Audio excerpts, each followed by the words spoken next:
Hi. Hey.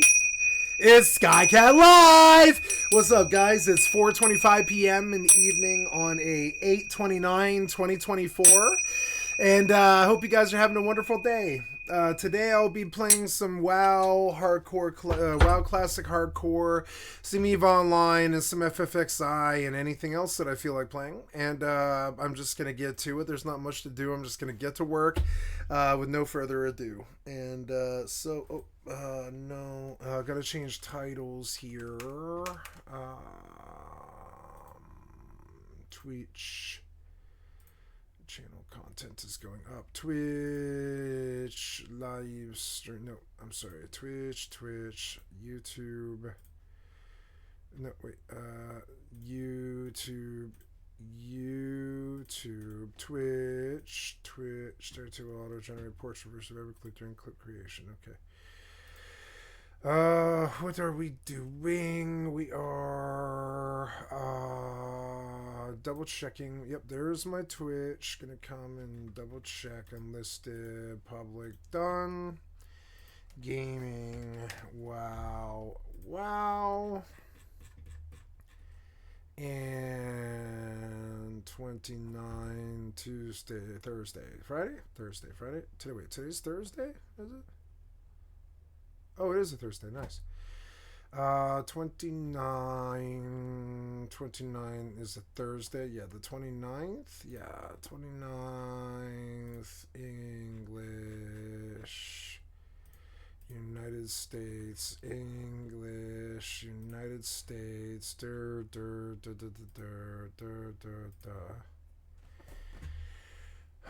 WoW, Hardcore, EvE Online, FFXI, Horizon. You don't seem to be live. You should be, but you aren't. So we'll try again. Fucking failure ass company. Just go like that. There. Save. Okay, we're gonna reload and we're gonna stop. Yes, I want to discard delay. Going through all your bullshit hassle makes me so sick. Things that should work but don't, you know? There you go. You worthless piece of shit company. Watching your software fail over and over again makes me so sick. Fuck you.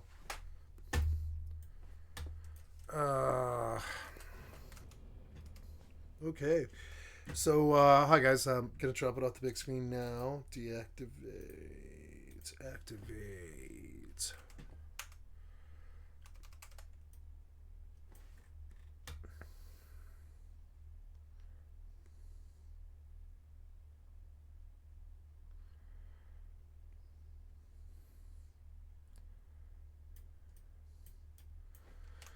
Okay, good and good. I'm gonna go see what there is for sale. I'm gonna buy 7 stacks. 1, 2, 3, 4, 5, 6, 7. I'll go back to work.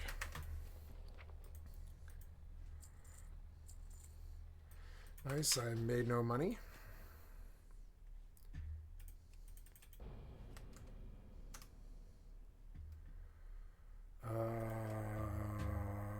Yeah, are you? Yeah, you're going live, are you?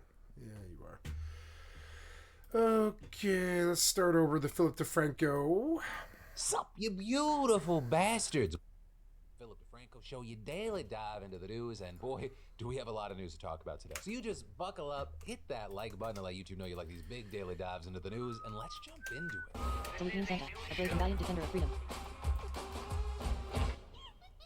So first up today, let's talk about this Joe Rogan MSNBC scandal. Because if you haven't seen, it has to do with comments that he made about Tulsi Gabbard and Kamala Harris on his podcast around a month ago. And that because, one, while talking about Tulsi, he said, well, it just shows you that what they're looking for is not what they say they're looking for. Yes. Because she is a strong woman. She is a person who served overseas twice. She in a medical unit, so she got to see people blown up by the war. She was a congresswoman for 8 years. Yeah. She is a person of color. She's everything you want. Then two, a few minutes later, he starts talking about Kamala saying, she's gonna win. No, she's not. She can win.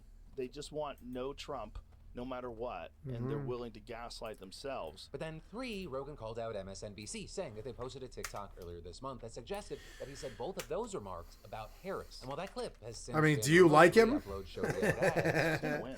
No, she's not. She can win. She is a strong woman. She is a person who served overseas twice. She in a medical unit. She was a congresswoman for 8 years. Yeah. She is a person of color. She's everything you want. She's gonna win. No, she's not. She can win.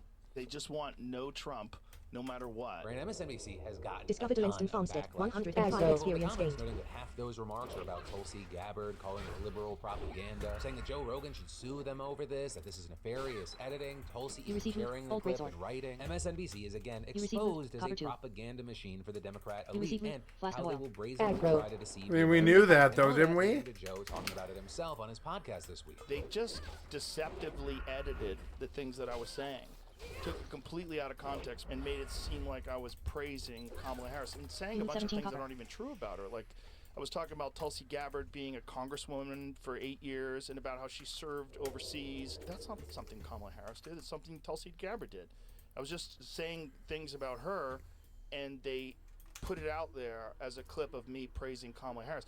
But they don't care about the truth. They just want a narrative to get out there amongst enough people. Now there, he also added that despite rumors that have been making the rounds online, he's not going to be suing MSNBC over this incident. And as far as that clip, it's been removed, and MSNBC ended up uploading a new video with a correction saying, "We have removed an earlier version of this post that incorrectly implied Joe Rogan was talking more about Vice President Kamala Harris. He was referring to Tulsi Gabbard." And in the new upload, they only included the quotes. With all this, I gotta ask you, what are your thoughts here? Well, I think no matter what, this is a very bad look. Are you in the camp that this is nefarious editing, the intent is to mislead people, or do you think it was laziness and just bad work? And I ask that while also understanding, regardless of what your opinion there is, the impact is the same. And then, so the social media industry as a whole may finally be getting the reckoning that grieving parents have been seeking for years. Right, with this specific story starting on December 7th, 2021 in a home in Philadelphia. Because that is when a mother found her 10-year-old daughter, Nyla Anderson, unconscious in her bedroom. So she rushes this little girl to the hospital, but sadly, it's too late, with Nyla dying in the intensive care unit 5 days later. With her mom telling CBS News, She was my butterfly. Aggro. She was everything. and as it turned out, what killed Nyla, it wasn't disease, it Defies wasn't lunar attempts to run away in suicide, fear. or any of the usual culprits. Instead, received it was a Linen Cloth so-called 3. TikTok challenge called the Blackout Unit 28 Challenge, copper. which if you don't remember was where you had people trying to choke themselves with something like a belt or a purse string until they passed out, which unsurprisingly led to the deaths of several children, some of whose parents sued TikTok, with that including Nyla's mother, who accused the company of repeatedly pushing dangerous videos to her daughter, with her lawyer also telling the Wall Street Journal TikTok's algorithm sent what was essentially a how to asphyxiate yourself video disguised as a challenge to a 10-year-old. It is inexcusable. But in 2022, we saw a lower court dismiss the suit, citing Section 230 of the Communications Decency Act of 1996. And with that, you've probably at least heard of Section 230 before as one of the You received foundational a laws of simple the compass. internet, with granting tech companies broad protection from any liability for user-generated content on their platforms. The law initially being meant to protect children by giving companies the security to proactively take down certain content without admitting liability for the content they leave up. But in recent years, critics argue that social media has outgrown those legal protections and begun to exploit them for profit, saying these tech companies, they're using Section 230 not to protect users from dangerous content as the law intended, but to protect themselves from liability for actually promoting that content. And now, apparently the courts are starting to agree, with us seeing the Third U.S. Circuit Court of Appeals taking up Nyla Anderson's mother's case and rejecting the Section 230 defense, arguing that by recommending blackout challenge videos on Nyla's For You page, TikTok exercised editorial judgment. And writing there, had Nyla viewed a blackout challenge video through TikTok's search function rather than seeing it because the site was suggesting it, then TikTok may be viewed more like a repository of third-party content than an affirmative promoter of such content. But of course, she didn't, so they're saying Section 230 doesn't apply. Now with this, the judge who wrote the decision acknowledged that this is a departure from previous rulings by the Third Circuit Court and other courts, but then arguing there that the reasoning underlying those rulings, it no longer works because of the Supreme Court decision last month, right? Because there, the High Court heard arguments over Republican-backed laws in Texas and Florida restricting which content social Discovered media companies Demons can Place, block, with the 115 majority opinion experience stating gained. that a platform's algorithm algorithm reflects editorial judgments about compiling the third-party speech it wants in the way it wants. So in other words, according to this Third Circuit judge's interpretation, when a platform actively curates content through an algorithm, that is the same as the platform creating the content itself. And so now the lower court has to reconsider whether TikTok is liable for Nyla's death, and this time without giving broad immunity under Section 230. And so with all this, we'll have to see, one, how the specific case turns out, but also, two, whether it opens the floodgates for more lawsuits, not just against TikTok, but all other big social media companies. And then, in legal drama news, Nina Agdal has taken another influencer to court. Right, Nina, if you don't know, she's a model. She's also Logan Paul's fiancé. And this morning, you had TMZ reporting that she is suing an influencer by the name of Hassan Hayder for defamation, alleging that he falsely claimed the two slept together. Right, and per TMZ, he made those claims online between August and September of 2023, saying that he slept with Nina in a bathroom after waving a bag of cocaine at her, right, essentially suggesting that she traded sex for drugs. But Nina, she claims that this story is not true and accused him of kind of hopping on an online harassment train against her to boost his social profile, right, because he allegedly told this story at the same time Nina sued Dylan Dennis and filed a restraining order against him over his constant online trolling of her, which if you don't remember ahead of Dylan's fight against Logan, Dylan really took smack talking to another level by constantly posting photos of Nina with other men and suggesting she slept with a lot of them, also repeatedly saying he had a nuclear bomb photo of her that he could release, with that whole situation just becoming this whole other monster. Yeah, like, why do you... the boxing event itself. Yeah, like, the main thing as it relates to why are you attacking these poor, like, women like a... like? So with this, you have TMZ reporting that she's seeking unspecified damages, so we'll have to see. What the fuck do their girlfriends have to do with it, you stupid pieces of shit? Stop being fucking sexist, weird right-wingers, and being like, oh, your girlfriend sucks dick, blah, blah, blah, all this stupid ass shit. What the fuck do their girlfriends have to do with it? She's right to sue you. Fuck you, weird pieces of right-wing fucking sexist, fucking misogynist pieces of shit. Every time I hear a story about the right-wing or conservatives at all, like, it's like they're like battling over women, using them as a battleground or something. It's so stupid. I fucking hate their toxic masculine, worthless piece of shit asses. Aggro. Here's Logan Paul using his girlfriend as a battlefield. It's so stupid.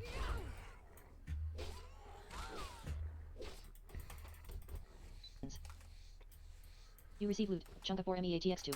And how do you handle critics? Do you debate them? Do you ignore them? Or do you do like Robert Tellis and you murder them? Right, because this is journalist Jeff Gehrman, and he was a reporter for the Las Vegas Review-Journal, and in the summer of 2022, he wrote an article that would lead to his death. With that article detailing the complaints Discovered of the employees 125 experience gained. Official Robert Tellis. With that article including accusations of a toxic work environment created by Robert, saying that he played favorites and had an inappropriate relationship with a staff member. Now, Robert he denied these allegations, but about a month after this article came out, he also lost his bid for re-election. And that loss, according to prosecutors, is what led Robert to lie in wait outside Gehrman's house, hiding in the bushes and then stabbing him to death when he got home. And for that murder, he was just sentenced to life in Defies highway man attempts to run away in fear. Thanks largely due to the prosecution having just heaps of evidence. The DNA Chase found says, on anyone doing Gehrman DM? matched Robert. The security footage caught an image of the assailant wearing a wide-brimmed straw hat and sneakers, which were found cut up at Robert's house. The assailant also drove a car that looked like Robert's vehicle, which was seen driving between Gehrman and Robert's houses the day of the murder. And that's without mentioning that reportedly the day before Gehrman's death, Robert learned that county officials were about to share emails and text messages sent between him and the woman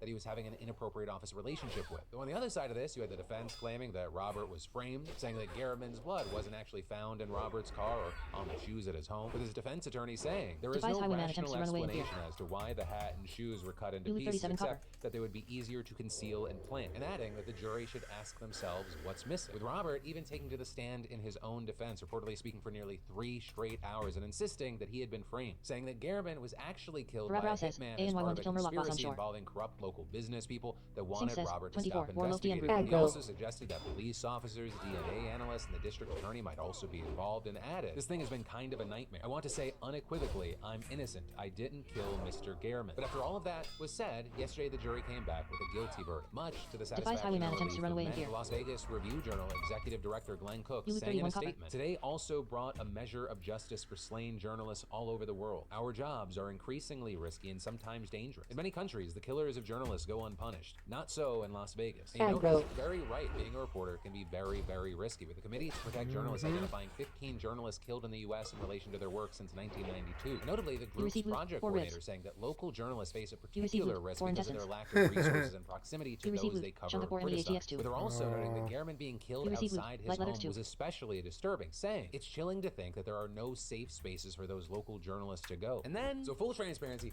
I sweat a lot when I'm Aggro. hiking, I'm running, I'm playing basketball or soccer with my kids. And I'm also a weirdo, like I love to sweat. But I, like all of us, I need to replenish with electrolytes. And that's where our fantastic partner, Liquid IV, comes in. You know, electrolytes, they are your best friend for beach days and triple-digit temperatures, road trips, late nights that turn into early sunrises You that receive all loot. Core require intestines. extraordinary hydration. And y'all, You receive sugar-free loot. Chunk rainbow of meat. sherbet is my go-to right now. I You mean, receive it loot. just Light leather. revives me after my hikes and runs. And they're always packed in the bag for pool days too. Every stick delivers superior hydration than water alone, with real mouth-watering flavors helping endurance and vitality. And there, I'll say especially, I am loving Liquid IV's sugar-free flavors. Birds has they're reached level refreshing, 60. They taste great, and they have zero sugar and zero artificial sweetener. Also, the hydration multiplier sugar-free packs, they meet your sweet cravings without the sugar guilt, and most importantly, Aggro. they keep you hydrated. Also, I'll say raspberry melon's a good one too. The biggest thing, you know, staying hydrated is crucial to regulating body temperatures, keeping joints lubricated, helping deliver nutrients to cells, and more. So just tear, pour, shake, and drink. Because no matter what you're doing this summer, if you are outside, hydrate on the go with Liquid IV's multiplier Defies highwayman sugar-free attempts to packs. run away in fear. Especially because for a limited time, using my discount code DeFranco, you get 25% off your order. You You lose just 46 click the copper. link below, or you scan the QR code on the screen and use code DeFranco for 25% off. And then, so more than 1 million Americans, many of whom have disabilities, are being prevented from voting. And specifically, today I'm talking about Americans who are under Aggro. guardianship. And if you're unfamiliar, You need 19 guardianships copper. are very similar to conservatorships. They give a court-appointed guardian, like a parent, caretaker, or even a public defender, the ability to make decisions over another person. And sometimes the decisions made by guardians, they're limited to certain things like finances or health. But in other cases, those decisions cover basically every single part of the person's Defies life. highwayman Some of the attempts to people run away in under fear. guardianships are older folks who can't manage their affairs anymore. Many of them are also You receive younger loot. people, Linen cloth. including some with intellectual or You developmental lose 33 copper. disabilities. Now, as far as how many people are actually Aggro. these kinds of agreements, it's hard to say because there's a serious lack of transparency around them. We know things like back in 2018, the National Council on Disability estimated that around 1.3 million Americans were under guardianship agreements. So the actual number is likely a good deal higher because that was 6 years ago, and multiple studies have indicated that the number of people under guardianships has been growing rapidly. In fact, more than tripling over the last 3 You receive decades. loot. And Linen disability cloth. rights advocates have long said that people You lose under these 19 legal copper. agreements can sometimes be denied basic rights, which of course was a big point of discussion when these agreements got a ton of attention and scrutiny thanks to Britney Spears' high-profile battle to end her conservatorship back in 2021. While that spotlight was obviously very important, there hasn't been as much discussion about another very fundamental American right that many of these people are denied: the right to vote. Because the majority of states restrict the voting rights of folks under these kinds of agreements in some way, with more than 24 states having restrictions that differ depending on the type of guardianship or level of disability, with most requiring a judge to determine the right to vote on a case-by-case basis. And 7 states literally ban Rabrow people says, under LFM guardianships Filmer from Lock Boss. voting at all, with those being Louisiana, Missouri, South Carolina, Tennessee, Utah, Virginia, and West Virginia, with many of these state laws being decades or even centuries old and using outdated and offensive terms. Beyond that, plenty also operate under the assumption that everyone under guardianship is mentally incompetent, which we know is not true at all. So as a result, you have many experts and advocates arguing that these blanket rules effectively hold people with disabilities to a higher standard than other American voters. With, for example, Michelle Bishop, who works on voting accessibility issues for the National Disability Rights Network, explaining they somehow have to prove that they understand how our government works, what Discovered elections Westfall mean, Lighthouse. and they have to have a 125 good experience reason gained. for voting who they want to vote for. There are a lot of non-disabled Americans who can't do any of that, and it appears the Biden administration agrees with that. Right? Because just this past April, the Justice Department said that these sweeping policies are unconstitutional and illegal under federal civil rights laws, with the agency issuing guidance to state officials making it clear that they can't deny anyone the right to vote just because of a guardianship agreement, and adding it's also illegal to determine if people with mental disabilities are allowed to vote by using competency Received 6 tests, silver. which advocates have compared to the literacy receive tests item. used to disenfranchise black receive people item. during Jim Scroll of Crow. stamina. But despite the fact that the federal government has You receive literally item. said Minor that monopotions blanket 3. bans and competency tests are illegal, Quest we still accepted. have plenty The of coast isn't experts clear. defending them. Like with, for example, Dr. Paul Quest Applebaum, the accepted. director The of the postal Division menace. of Law, Ethics, and Psychiatry at Columbia The Rabrow has University, invited you to argued join a group. that a minimum competency standard is reasonable, saying my concern is more with the participation of people who may simply not really understand what it is that they're doing. Others have also argued that people with cognitive impairments could have their votes influenced by caretakers or cast fraudulently, though notably there appears to be zero evidence of any Dungeon difficulty widespread set to problem. normal. But also, regardless of the Biden administration's public stance on this matter, it's also done nothing to actually enforce the DOJ guidance, leaving many of these folks to largely fight for their own rights. So as a result, some people have actually gone to courts to try and get their voting abilities restored. Although a key thing there is that is a very long and difficult process. But this also is others have directly challenged state laws, and some have been successful. Like back in 2001, a federal judge overturned Maine's ban on voting rights for people under guardianships. And more recently, an Arizona court ruled earlier this year that the state can't automatically deny voting rights to folks under guardianships without first proving that they're incompetent. Though notably, that ruling didn't directly restore voting rights. Your share of the loot is 2 copper. Each person has to request reinstatement on an individual basis. But while we wait to see if and when there's any movement either from the government or the courts, I gotta ask you, what do you think? And then, we definitely need to talk about this controversial bill coming out of California, because California lawmakers just overwhelmingly passed a new bill that would put serious regulations on AI development. When I say this passed overwhelmingly, just 9 senators voted against it today. And before, when it was at the House, only another 9 opposed it there. And so really, the real pressure here is on Governor Gavin Newsom, who's getting calls to both sign and veto the bill. And there, what we're seeing are AI industry leaders unsurprisingly opposing the bill because of the new rules they would implement. Things like testing the safety of their systems before implementing them. It also has a ton of new penalties for companies and gives the state's attorney general the power to sue AI companies for any harm their tech does. Although notably, that last part is limited to actual serious things like death or property damage. And what's really interesting is that those opposed to the bill and those for it don't seem to fall under normal party lines. For example, Representative Nancy Pelosi is not a fan of the bill, saying AI is from California. We must have legislation that is for the nation and the world. We have the opportunity and responsibility to enable small entrepreneurs and academia, not big tech, to dominate. However, she went on to add that she felt that this bill missed the mark and that it was well-intentioned but ill-informed. You also had other California reps more staunchly opposing the bill and calling for Newsom to veto it. The current mayor of San Francisco announcing on Tuesday that she opposed the bill. And there was definitely a trend here, right? Pretty much every representative from the districts around San Francisco are opposed to the bill. And I mean, outside of that bubble, there's really only a handful of representatives who are opposed. So another criticism is that this would just stifle innovation within the state while letting other areas of the globe move forward. Not to mention that it could lead to other states following suit, making a patchwork of regulations and hoops to jump through. Possibly most shocking for many was what Elon Musk had to say. I mean, he's been extremely vocal about his distrust of California lawmakers, so much so that he's moving a ton of his companies from the state. On Twitter, he wrote, "This is a tough call and will make some people upset, but all things considered, I think California should probably pass the SB 1047 AI safety bill. For over 20 years, I've been an advocate for AI regulation, just as we regulate any product/technology that is a potential risk to the public. Though there, you have some saying this might not be completely out of concern for the industry, with some outlets, for example, pointing out that Musk has long called for AI regulation while also trying to catch up to them and developing AIs with far fewer safeguards than their competitors. Also with all this is California Senator Scott Wiener, who authored the bill pushing back against the idea that this would stifle innovation and saying in a statement before the vote, "I reject the false claim that in order to innovate, we must leave safety solely in the hands of technology companies and venture capitalists." He also addressed the idea that this could lead to a patchwork of confusing regulations across states and that he was fine with a federal law that preempted California's. And again, this is the bill has seen some massive changes from when it was first introduced, right? Because you have AI companies making it seem like it would be the death of innovation by holding them accountable if they really fuck things up. But I mean, the previous versions of the bill, they were way harsher. Like, for example, the criminal penalties for messing up were removed from the bill. Now you only have civil ones. However, the AG to go after companies, that was also gutted. They can now only go after AI companies after harm has occurred, even if they're doing things that otherwise go against the rules. It also shifted some of the legal standards so that developers no longer provide a reasonable assurance of safety. With it now being reasonable care, which may seem like the same thing to non-lawyers, but apparently is an important distinction and far lower bar. That said, not all of the changes were in favor of big tech. One important one, for example, is that if you are a developer working on open source stuff and you spend less than $10 million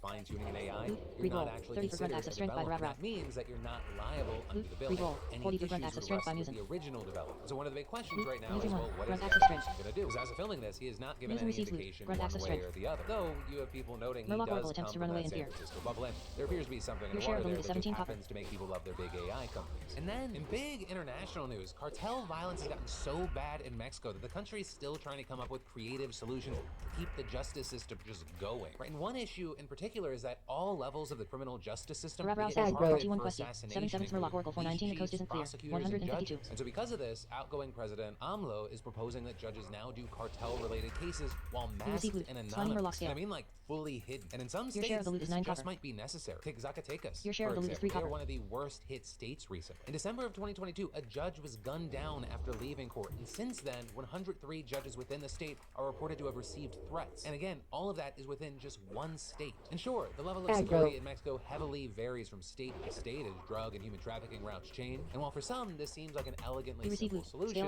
it might actually also have some drawbacks. And that because this isn't the first time a system like this has been used. For example, back in the 1990s, Peru also hid judges with masks or behind screens when presiding over cases of shining path members. And while we won't get into every detail there, you just need to know that they were a communist guerrilla group that had no problem assassinating. But what we saw there is that while yes, the anonymity did help protect judges, it also arguably led to miscarriages of justice. In fact, so much so that a ton of retrials happened and a lot of the defendants were acquitted. And this, as the UN is also wary of anonymous judges, warning that it's likely a violation of the suspect's right to due process. Also, another problem is that this little mask provision, it's part of a wider set of judicial reforms in Mexico that are widely opposed by judges and their staff. With a shorter version of this being that AMLO and his allies, who easily have enough votes in Congress to force this through, they want to replace all judges by 2027 via popular votes. You are now the group argument leader. being that this will ensure that judges are less Your group corrupt has been and fix a disbanded. backlog of cases that makes the Mexican legal Murloc system Tidehunter one of the attempts to run away slowest in out fear. there. But you also have critics saying this is just going to cause complete chaos in the legal system. Right? People with minimal experience, they could get elected. It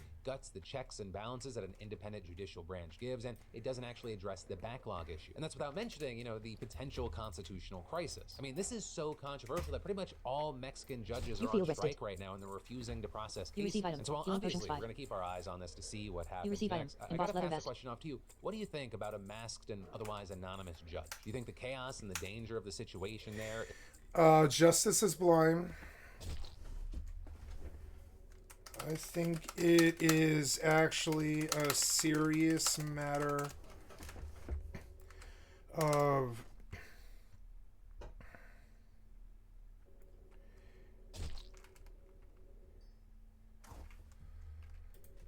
social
Yeah, I mean, I said what I meant to say.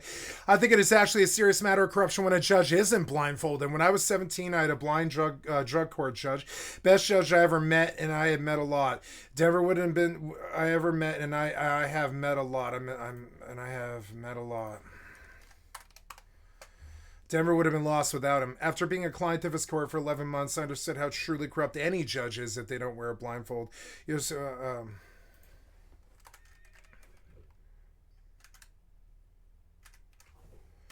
Naturally, legally, blind since birth.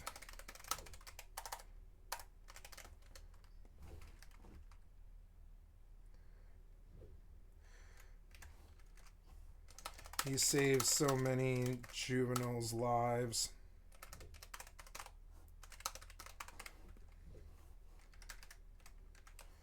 Mine included. After being a client of his court for 11 months, You are now AFK, away from keyboard. I understood how truly corrupt any judge is if they don't wear a blindfold. You understand what I'm saying? They're morally bankrupt if they aren't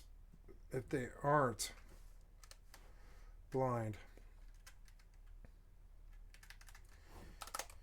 You want to restore our faith in the justice system? As I have zero. Verisani yells. Quite Selling portals. quite Also have merchant literally chance. below zero. Don the blindfold willingly. Racist, corrupt assholes.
Backstab says, Cersei backstabs enchant star 275 LFW.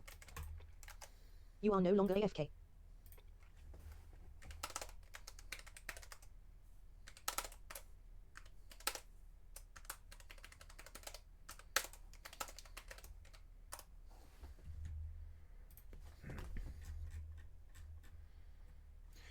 I think it's actually a serious matter of corruption when a judge isn't blindfolded. When I was 17, I had a naturally, legally blind since birth.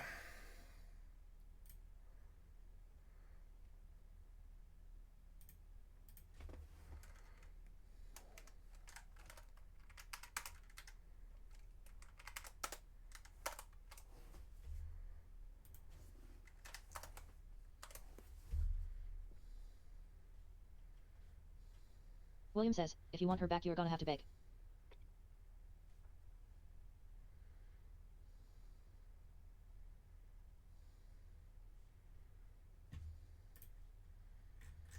Don the blindfold willingly.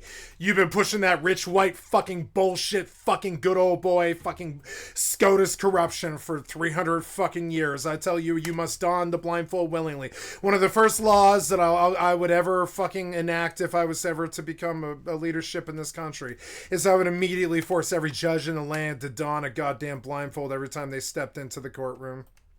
I'm dead serious too. I'm really sick of the image in the business and how badly America was done. And one of the ways that we were really truly done and fucked was how corrupt our judges are.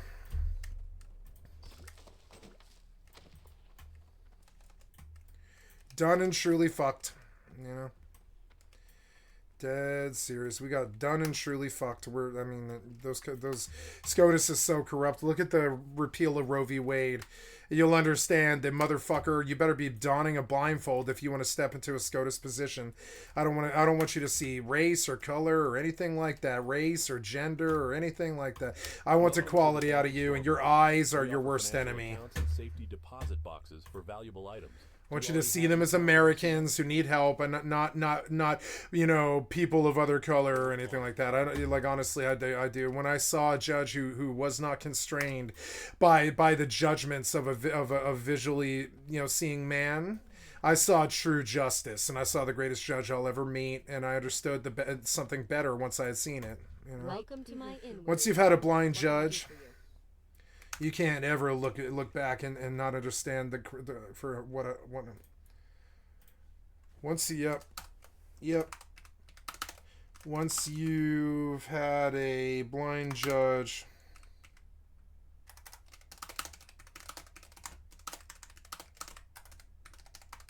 seen a different way, you can't go back. Our judges are so worthlessly beyond the pale for redemption, corrupt. It's the isms in their heart that cause it. If they were blindfolded, no issue.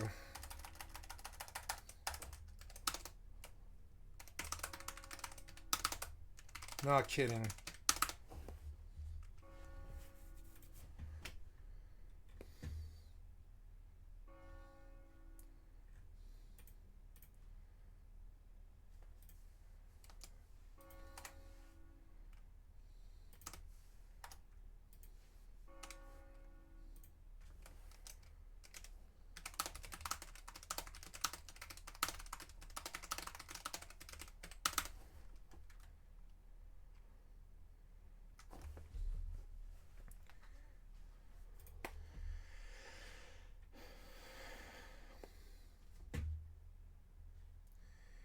Just another way in which humans could simply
It justifies it, or no, this is... look at the repeal of Roe v. Wade.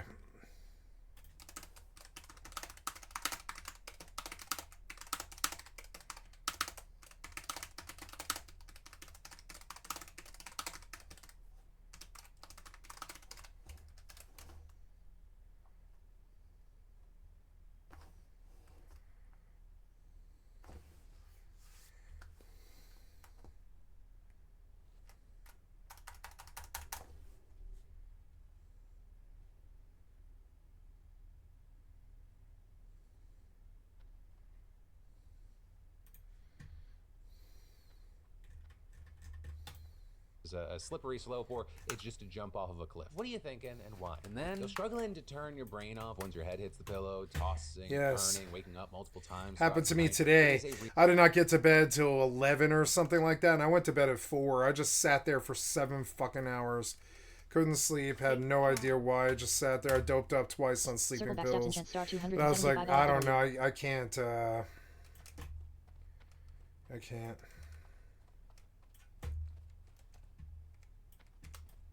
Fresh bread for sale.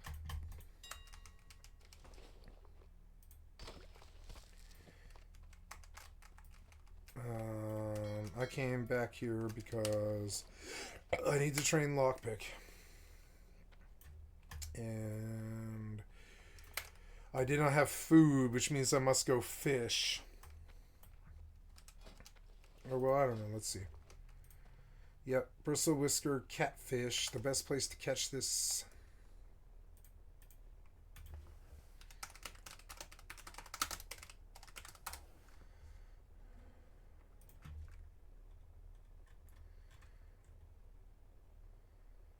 Fellwood. Oh, really?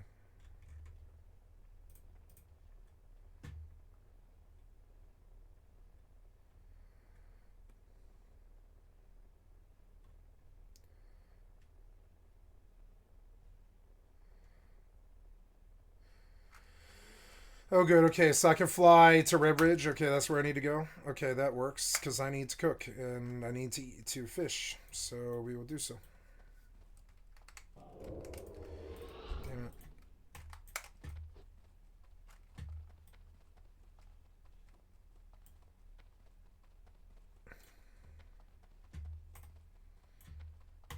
These great beasts know paths that you can't find on foot. They'll get you there fast and maybe show you something new at the same time.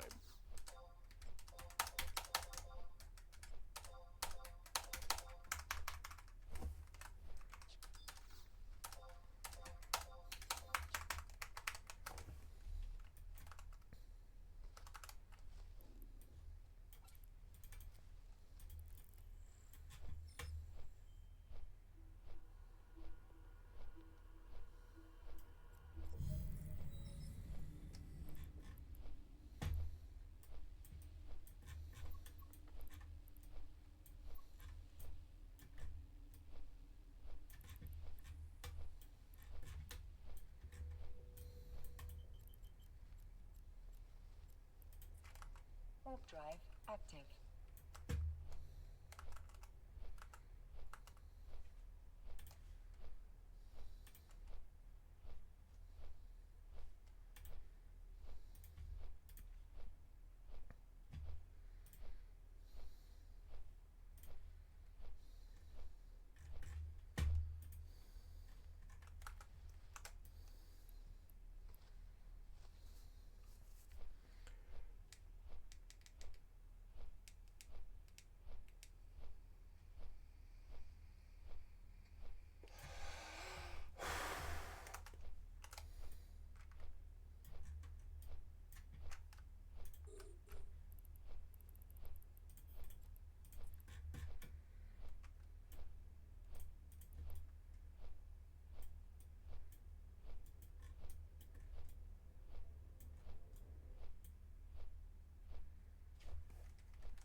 But also, I'll say, listen up, because the sponsor of the PDS, Beam Dream, is made with the highest quality sleep-promoting ingredients to help you and me unwind from busy days and get the deep sleep that we need and deserve. You know, I've been using Dream for years now, and I am sleeping better. And a very important note, it does not make me feel groggy in the morning. I wake up feeling refreshed and ready to take on the day. Plus, there's no added sugar, and it's only 15 calories with a lot of delicious flavors to choose from, like peanut butter, their original flavor, cinnamon cocoa, which I still love, and white chocolate peppermint. And just one scoop of Beam Dream is clinically shown to help you fall asleep faster, sleep through the night, and wake up refreshed. And I'll also say this summer I've found myself drinking my Dream over ice, and I've been absolutely loving it. Though they also, if you need, have Beam's Dream capsules, which are also great to have when you're traveling. And fantastically, Beam's Labor Day sale is one of their biggest of the year. So go to shopbeam.com/DeFranco and get up to 40% off site-wide. But also hurry, right? This deal is only available for a short time, and your discount will automatically be applied at checkout. And then, so in super fun news, there's this whole new wave of state laws that could let police get away with murder. Literally. And specifically, what I'm talking about is the growing effort in a number of red states to enact what's known as buffer laws. Or with those, making it a crime for bystanders to get within a certain distance of on-duty police officers when they ask people to step back. You know, there's been a lot of discussion around these policies recently after one of them officially took effect in Louisiana at the beginning of August. With that, blocking people from standing within 25 feet of police once ordered back. With violations being punishable by $500, 2 months in jail, or both. You know, unsurprisingly, this law has faced a ton of criticism from many different people who argue that it's going to make it harder to record officers when they engage in excessive force, misconduct, or really any other practices that could be considered police brutality. With, for example, the legal director of the ACLU of Louisiana telling ProPublica that often the only way false charges can be disputed and excessive force can be proven is when the actions of police are filmed in close proximity. With him adding, in the absence of video or audio evidence, it's very difficult to convince anyone that the story occurred in any way different other than what the police report. While the law doesn't specifically mention recording, critics say that it is clearly the intent, with them noting that Louisiana already has a law that makes it illegal for people to interfere with police while they're working. And one legal expert explaining that police work is currently protected under that rule, and the new measure just, quote, criminalizes citizens for engaging in constitutionally protected activity and discourages citizen oversight of law enforcement. And that argument about constitutional protections is one that we've seen a lot, with many claiming that this policy effectively violates the First Amendment right to record police. Big that has data been success. upheld by Anyone for numerous 15 federal excavation courts, progress which is report. why we've seen a group of 298. journalists 15 and news Bengals missing outlets supplies. suing, 2038. citing past precedent establishing that the press was designed to serve as a powerful antidote to any abuses of power by governmental officials. But then arguing this buffer law grants law enforcement officers limitless, standardless discretion to prevent journalists from approaching near enough to document the way officers perform their duties in public places, and asserting that 25 feet is often too far to obtain a clear line of sight for videos and pictures and too great to reliably capture audio recording, and claiming that this effectively allows officers to block journalists and the general public from reporting for any reason or no reason on a wide range of events of public interest, including a parade, a rally, an arrest, or an accident scene. Now, with that said, on the other side, we've seen Republican lawmakers who passed the legislation and other supporters Big data arguing that success. it's Anyone for necessary to 15 protect excavation police progress report. from bystanders who 298. become 15 aggressive Bengals or missing supplies. interfere with their ability 2038. to do their job. So again, Louisiana already has a law for that. But there, you had the state representative who wrote the bill arguing that it will give officers peace of mind and safe distance to do their job, and added, at 25 feet, that person can't spit in my face when I'm making an arrest. The chances of him hitting me in the back of the head with a beer bottle at 25 feet, it sure is a lot more difficult than if he's sitting right here. Also, proponents have claimed that with camera advancements, journalists and bystanders are still able to get close enough to properly record the police. But there, many journalists have pushed back, arguing that there are a lot of key things they miss while filming from that distance, with one reporter telling ProPublica, you can't even get an officer's badge number at 25 feet, so there's no way to hold anyone accountable. And what's more, many critics have said that the law is super vague on a number of insanely important questions. Like, for example, who on the scene will determine what is 25 feet away and what happens if that 25-foot perimeter is on someone's private property. Experts also arguing that a 25-foot buffer is just going to be too difficult to establish in real time, and that the law is open to being abused by officers who will use it to intimidate observers. In fact, multiple journalists in Louisiana have said that they're hesitant now to cover protests over concerns that they'll face criminal charges just for getting too close to an officer. One explaining, I was thinking about how far exactly 25 feet is, and at the end of the day, it doesn't matter. It's going to be whatever the officer wants it to be. And if it doesn't get to court, it won't matter because they'll have accomplished what they wanted, which was to get the cameras away. Then even beyond all that, critics say that Louisiana's buffer policy is concerning because there are multiple recent examples in the state where recordings from journalists in close proximity to police have shown the use of excessive force. Like in 2016, for example, when demonstrators took to the streets of Baton Rouge to protest the police killing of Alton Sterling. And there you had law enforcement officials armed with rifles rifles and body armor, responding with force, pushing demonstrators back and forcibly arresting around 200 people, including some who were injured. And afterward, a group of protesters and 2 journalists sued, accusing the police of violating their constitutional rights when arresting them. And there, we saw the city eventually settling the suit and agreeing to pay $1.17 million. And a key thing there is that the lawyer for the plaintiffs told ProPublica that pictures and videos taken by witnesses and journalists were essential in contradicting the police argument that the protesters had been the aggressors. And the 2 journalists who were arrested said that they would not have been able to take photos that were used to debunk the officers' version of events under this new buffer law. They also said that Louisiana law enforcement officials have a history of targeting journalists who report acts of excessive force, with them claiming that they were arrested specifically because they had been taking pictures of protesters being slammed to the ground, dragged across pavement, and zip tied. Additionally, you have other examples like video being recorded by bystanders being critical in a lawsuit against 2 sheriff deputies who arrested a black woman outside of New Orleans in 2020, with the officers there reportedly seeing the woman riding a motorcycle without a helmet, which she denied and confronted her. The conversation getting heated and the woman accusing the officers of harassing her because she was black. So she called her 14-year-old son and 15-year-old nephew to come outside and record what was going on, which they did. And when the deputies told them to go back to the porch more than 25 feet away, they refused. And as one of the deputies forced the woman to the ground, the other shoved her son, blocked his view, and pointed a taser at him, with the teen allegedly saying,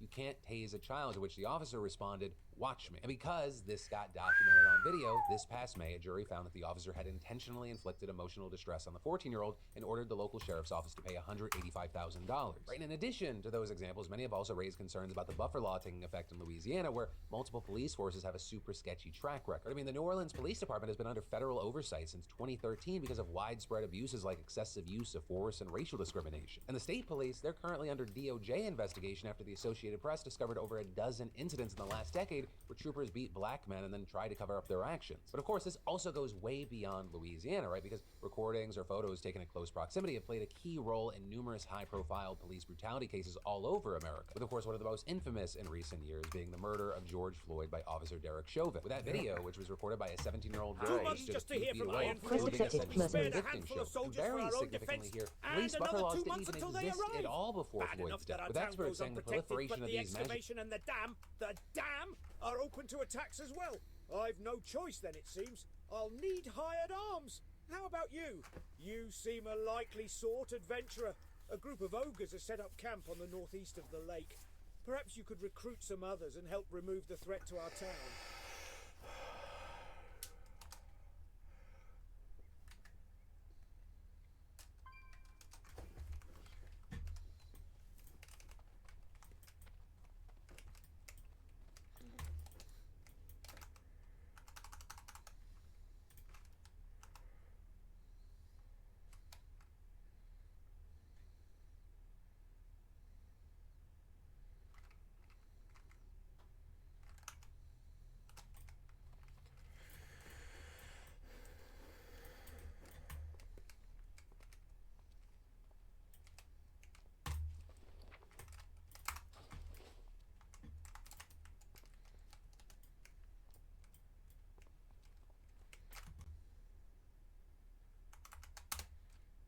years is a direct result from lawmakers trying to claw back ground that they feel they lost. Right, and as I mentioned earlier, Louisiana is not the first. This is part of a growing trend. It's actually the 4th state to enact some kind of buffer law. In fact, in 2022, Arizona became the first state to implement one of these policies after the then Republican governor signed a measure that explicitly banned people from filming police within 8 feet. But notably, because the right to film police has been established in the courts, Arizona's policy was struck down by a federal judge after a group of media outlets sued. So what happened after that is the buffer laws evolved to become more vague, so as not to target that specific right to film. With Indiana, which was the next state to pass a similar law, as well as Florida and now Louisiana, all implementing legislation that doesn't mention filming, but requires just people to stay at least 25 feet from police. And so now it seems that at least one of those laws has been able to withstand legal tests. Because last year, a journalist in Indiana filed a lawsuit after being pushed 25 feet from a crime scene, arguing that the move made it impossible for him to observe the incident and it violated his First Amendment right to record the police. But there, a federal judge dismissed that suit earlier this year, arguing that 25 feet is a short distance and that any effect on speech is minimal and incidental only. Though notably, that decision has been appealed and another suit has been filed against Indiana's law. But still, you have experts saying that if those suits, the Louisiana case, or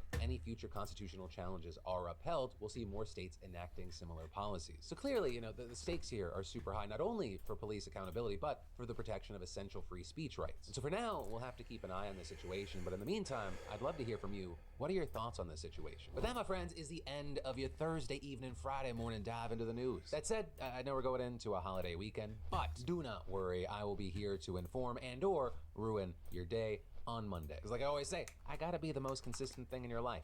Always. I love yo faces. Stay safe, and I'll see you then. It was good. It was good.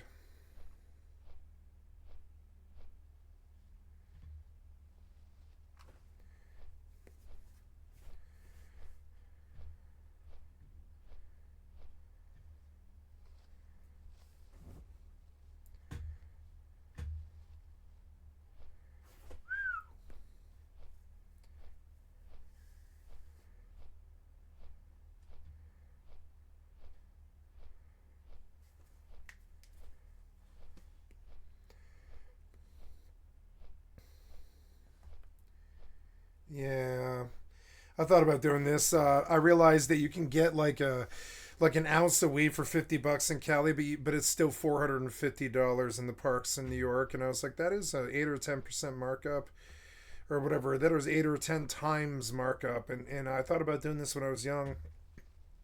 I was like, smart man takes advantage of that. Things that you don't do because you don't really want to be a kingpin, but you're actually extremely fucking skilled at it. Maybe when my family dies, I'll just go Walter White. I've got connections out here. There's not really... I even have a cook who I can bring out here. If I know that he would come. If I was like, yep, you can come out here. You won't have to deal with anybody at all. You can just have your own place. Never have to worry or worry about food or any water or any of that again. And in return, all you have to do is make sure that we can get high. That was it. And enough to sell, I mean, right now it's still 50G, 70T, 90B. So that's what I think about going back to being a kingpin after my family dies, because it's what I'm actually good at. It's fucking stupid. Some people have skill sets,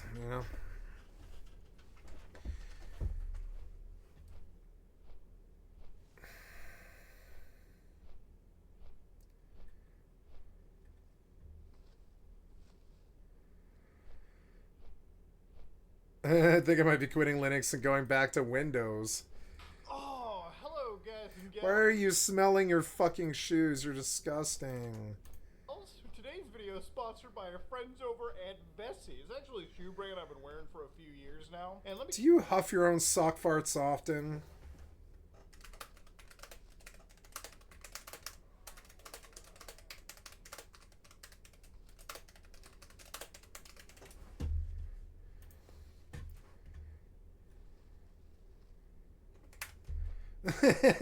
Like, seriously, do you huff your own sock farts often? Fucking gross.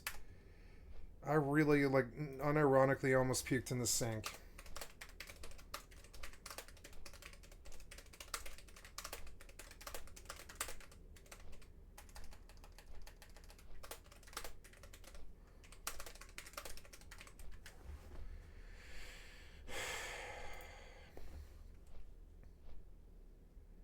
Good intro.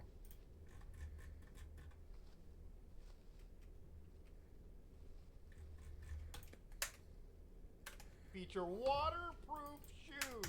Have you ever had an inkling to run around in the rain or actually step in a puddle? I know you get that feeling. Maybe it's your little stim. I get it. I have that same feeling too. But one of the genuine worst feelings is obviously having a wet foot. I genuinely hated it as a child. And one of the things that I enjoy is just a nice, comfy, relaxing shoe. The waterproof stuff is like the big added benefit. But yes, ladies and gentlemen, with the Courtside Classic series, you too can experience city life daily adventures while living a cool, carefree, waterproof foot life while actually upping your style points in your city. Wearing these bad boys around, ladies and gentlemen. And you don't just have to wear them. You wear it when it's nice and dry outside. Actually, they're pretty much great for all weather types out there. And of course, if you gotta walk the dog real quick on a night when the grass is extra wet, well, that's where these bad boys come in. So ladies and gentlemen, if you want to make the most out of your city life with actual vintage looking... See, the frame rate on this server sneakers, dropped. try Vessi's Courtside Classic and get a pair today with an automatic 15% off at your first checkout. and get ready to stay cool and dry, and let's get to the video. Hello guys and gals, me Mudahar, and yeah, you read the title right. I'm thinking of quitting Linux and going back to Windows. No, this is not a joke. This is actually something that has been pondering in my head for the last couple months, to be honest with you, okay? And ever since I had bought my RTX 4090 and made that video about a year ago where I literally built one, I basically made one graphics card turn into 32, I figured, yeah, this could be something that I want to chase down the road, okay? So ladies and gentlemen, to start off with, I've been a Linux user primarily on my channel for 4 years now. I've been basically talking about how awesome Linux is, I've been pushing it, and I've been kind of what I believe to be a bit of an evangelist about it, okay? Yes, I have to tell people like you that I use Arch Linux, alright? I'm sorry, ever since I installed it, there's this weird brain worm that I've gotten in me that is impossible to remove, okay? There's like an aura of something you need to tell people all the time. But to give you an idea, I don't hate Windows, and I'm not going to shame anybody for using Windows. I know that I make plenty of videos ripping on Microsoft Windows all the time, and that's because of shitty decisions that Microsoft has made in regards to things like Copilot, and the fact that I genuinely do not trust everything that Microsoft does as a company, especially when they're running bare metal on my system. So why am I making a video considering of going back in time? Well, ladies and gentlemen, if you're looking over here real quick, you can see that I've got a Steam page open in an actual virtual machine right here. And this virtual machine, ladies and gentlemen, actually allows me to run full-on games like Yakuza Kiwami 2, no joke, right underneath an actual virtual machine using only one graphics card. At this moment in time, as I've launched this game, I am in fact splitting up my graphics card in real time, so I can use the same GPU in a virtual machine and my actual home computer, all right? Now, there's a couple of reasons why one would do this route, and I'll give you a real-world example right now. I use this to play Elden Ring co-op with the wife. So at the time, there was this mod called Seamless Co-op for Elden Ring, and it's a great mod that allows you to basically play the entire the entire game of Elden Ring with your friends. So at the time, my wife's computer just couldn't run Elden Ring. I think her GPU was a little too old. So I was literally too lazy to go and upgrade the thing myself. So I decided to split my 4090 in half and basically let her play with one half of the 4090 and I played with one half. And we basically got all the way through Godric before we just stopped, okay? Like, it was one of those things where we played a hefty amount of the game and we were playing it, you know, high settings, 60 frames for both of us. And it was truly an impressive piece of technology. Now, since then, I've been trying to chase that same high underneath Linux. Unfortunately, I haven't reached it. Now, to give you an idea, there is something known as GPU paravirtualization, which is virtualizing your graphics card. And a lot of virtualization tools have 3D drivers that now can let you play full games in them. So when I want to play an old PC game underneath my computer, I don't just try to run the binary. I just run it in VMware, okay, or VirtualBox, because they have 3D drivers. But that only goes so far, all right? What if you wanted to run something like Yakuza Kiwami 2, or a shooter, or a game relatively recent that came out underneath a virtual machine? Well, used to be a white-crafted one. There's not that many options, okay? For a while, there was something known as libvfio, which had some showcase of people playing Call of Duty Warzone 1.0 on it with really good frame rate, okay? They were splitting one card. So there's a problem with this entire setup. For one, it took a little while to get going, and currently underneath the 4090 that I use, it is perpetually in development, meaning that maybe it'll come out, maybe it won't.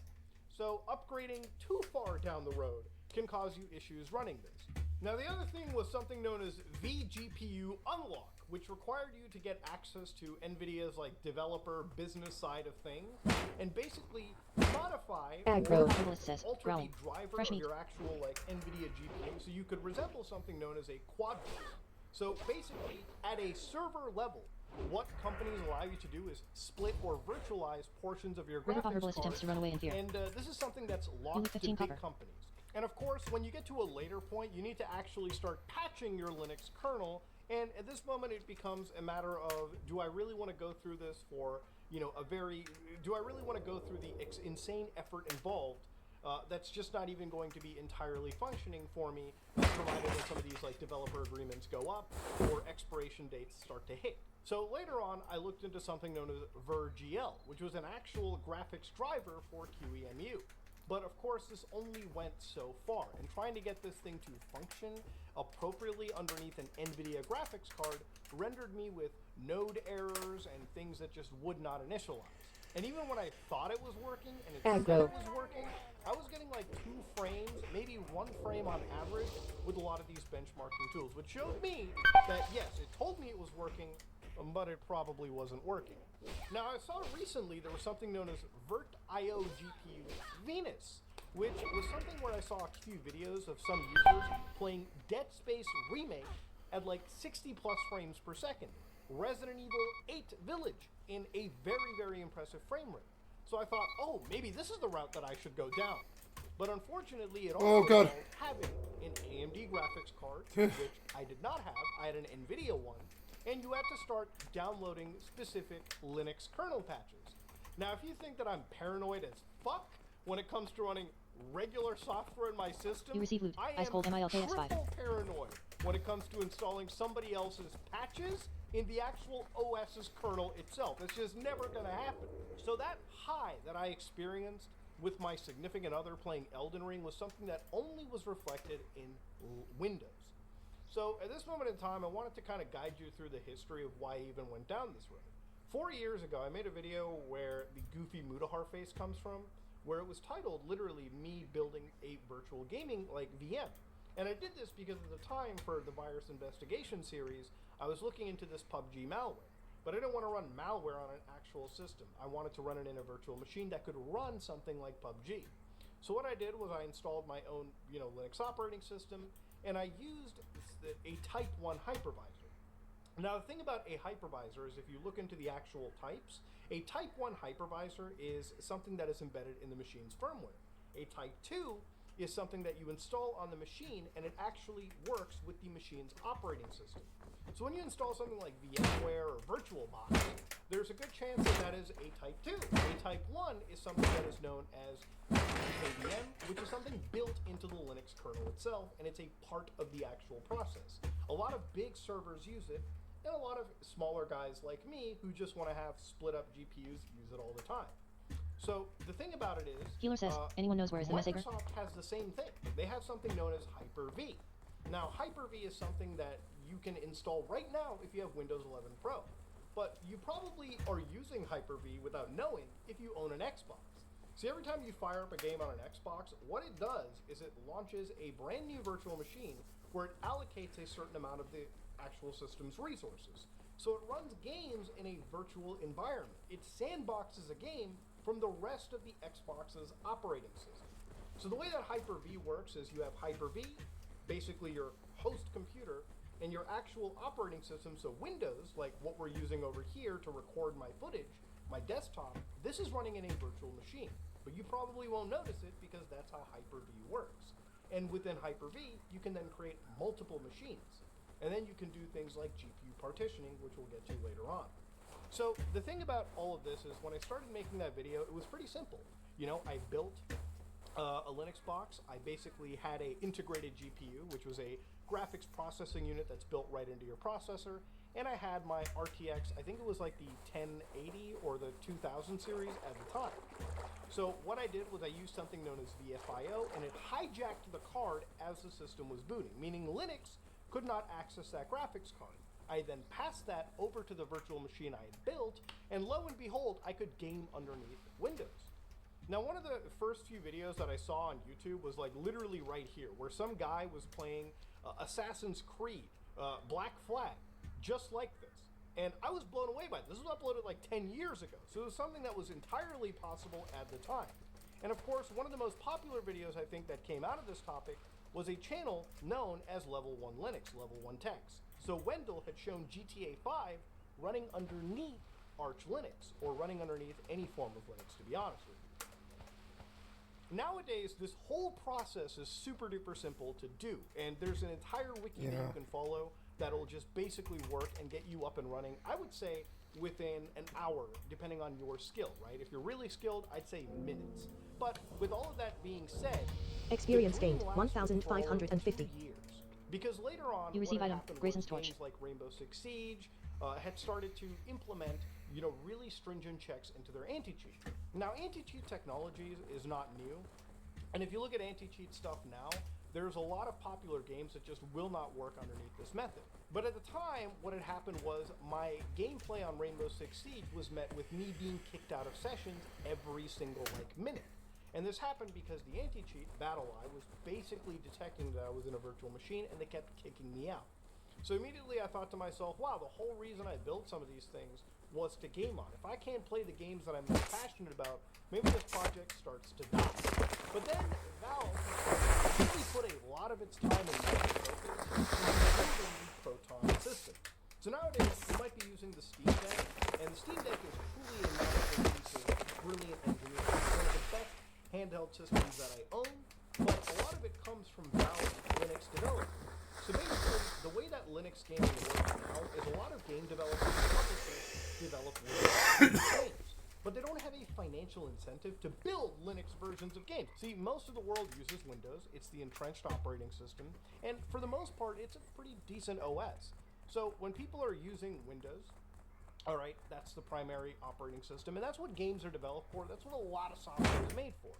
Linux is more often an afterthought, and technologies like Proton and Wine, which translate Windows binaries on the fly for Linux-compliant POSIX calls, typically this is the best that developers and publishers are going to want to do. If it just works under this software stack, they're happy with it. Now, it's gotten so good that in the last couple years, it used to be 4 years ago when a brand new game would launch, you'd probably wait around a couple weeks for it to be playable. Now, games like Black Myth Wukong pretty much work right out of the box. I was playing this on the Muda console in my basement, which runs on SteamOS, a customized fork of Linux that literally gives you that SteamOS interface on an actual box. I was playing it just fine on it, okay? Black Myth Wukong works great. Counter-Strike, because it's a Valve game, has an actual native Linux version. Dota 2. And of course, the fourth most played game, fucking PUBG, somehow with 720,000 players still on, that is obviously worked because of the fucking anti-cheat. Naraka Bleedpoint, Apex Legends, Once Human, GTA 5, Rust, Wally says, LFGDM. Elden Ring. A lot of these games work pretty well under Linux. In fact, if anything, they're about as closest to the Windows experience as you're getting. So for anybody that's gaming, provided you're not playing fucking Call of Duty, which, sure, that might be one game other than Unlimited work in Rainbow Six Siege, and for some reason EA Sports Football Club 24, which I heard is great, but it's not worth installing Windows over. A lot of the stuff works just fine underneath actual Linux Proton. Lanana says, and it works Messenger up. just as good as Windows.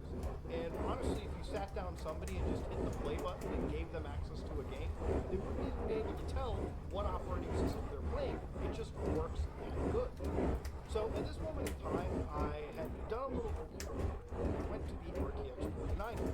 So I went from having 2 graphics cards in my computer to having 1 GPU. And the reason for that is the RTX 4090 is such a fucking behemoth of a card that you literally cannot fit anything underneath it or around it. That card will just absolutely take over the system. Now, it is a great card, but for the price that you're getting, right, you're getting a pretty strong GPU. The problem is, you only have one of these things in your system. So I also have an AMD Ryzen CPU, which doesn't come with an integrated graphics card. So I decided to do something known as single GPU pass-through, where I was basically swapping my graphics card between operating systems like it was hot Banana says, potato. GG. So what I had done was I created a set of scripts that, as I was launching a virtual machine, it would Weekly says, basically F. uninstall my graphics card, okay, unload it from my system, and just pass it over through a virtual machine. And boom, I'm playing Windows games. It would just be like a dual boot without actually going through the whole boot up part. Now, if I shut down Windows from my virtual machine, it would then basically reattach the graphics card back into the Linux virtual machine and fire up the desktop environment. So it's a pretty rough way, but you can use one graphics card across multiple operating systems. Now, the problem with this is, compared to my original setup, my dream setup, this was one where I literally was just switching between operating systems, and I lost some of that luster that I really cared for. So, for instance, this is a diagram of my computer back in the day, okay, about a year or 2 ago. This big box represents my computer. Now my first operating system that I fire up is Linux, right? Denoted by 1, and this box that says Linux. Look, I'm not an artist, don't rip on me. Whenever I needed to use Windows to record footage or stream to the public, I would basically fire up a VM that would just be Windows, right? Always Windows, poorly done right here, and of course if I needed sometimes Mac, I could pass up another VM. So the way that I would actually stream and record footage between this Windows was to use something known as Looking Glass, which was actually a piece of software that allowed me to capture the frame buffer from Windows and show it into Linux. So I could put it into OBS and just stream it out for people to watch. And so even if my Windows operating system crashed for whatever reason, it would just reboot and none of you would know that, it would even have crashed. It was an insanely awesome piece of technology that I used when I had 2 graphics cards in my system. But obviously, since I went to a single GPU solution, this whole dream pretty much Time which says, Oh, LFM did mine's medial slash now, DPS. since a year ago, and I played Elden Ring with the misses, with 1 GPU, I've had this hankering to go back to GPU partition. So to give you an idea about how this shit actually works, I installed Windows in a second hard disk drive, and I actually have it running amongst my actual core system. So if you look real carefully over here, you can see that I've got a Windows system running on a 500 gigabyte SSD that I have plugged into my system right here. Now, in a lot of cases, this is a Windows operating system that just is minding its own business. It's running bare metal, and you can tell it because it's calculating the CPU just like it normally would. It's got 128 gigabytes of memory, and it's calculating all of my drive, SSDs, and it's even calculating everything on my actual GPU. Now, there's a lot of shame, obviously, involved with me if I had to switch back to Windows, but I wanted to look at the actual technologies that some of the community was coming up with to make the experience more like Linux and far less bloated than one would imagine. And one of the actual tools that I saw was from a channel known as Chris Titus Tech, who is a pretty awesome Linux channel, but somebody that creates really amazing utilities to basically de-bloat Windows so you can get the most out of your hardware and the most, out of your actual system without dealing with all of the extra bloat that exists in Windows. So if you don't want shit like their AI, if you don't want even a calculator tool, you can basically get rid of whatever you want. But there are other tools. Obviously, one that I saw on Mental Outlaws channel, Kenny, he actually showed something known as Win11 debloat. Now, I don't personally think that debloating is all that important for Time which Windows. says, LFM did mine's just because I DPS. think that in a lot of cases, I compare it to like a car. People will be like, man, I could probably get some better gas mileage if I took out the passenger, seat out of my car and just threw it out. But yeah, you could get marginally better performance out of your vehicle. You just lose the ability to have a second person sitting in your vehicle, okay? Which might work for you if you have like no friends or anybody. I don't know how legal that might be. I wouldn't try it. But I kind of equate it to things like that. There's a lot of stuff that exists in Windows that you would consider bloat, but it might actually require a function part of your actual software to work. But this script is one of those scripts where it gets rid of things like telemetry, tracking, which is something that I've constantly fought against. And it's something I hate about Windows. It's already got things like search results that if you want to get rid of with Bing, Copilot, all these things right there. So to use this kind of tool, what you effectively have to do is run a PowerShell as an administrator. Now, before somebody goes, but Muda, is this safe? No, nothing. No, nothing's safe. Whenever you're clicking that Run as Administrator button, you're basically giving keys to anybody on your computer to access the most radical depths that they can go to. So again, unless you really trust something, sure, okay, fine. But this is something that I highly recommend you go of your own accord. I am not responsible for whatever happens to your computer. So as you fire up Windows PowerShell right here, what you basically do is you copy this right now, this little code, this script block create IRM, and you just basically paste it and hit enter. And what that'll do is load up that actual script right here. So in order to debloat Windows, I would think the best way to go about this is to do just the default mode. Now you could do app removal mode where you start removing things like calculator or paint or whatever tool you wanted. If you don't use the calculator in Windows, you probably don't want to keep it. You can remove it.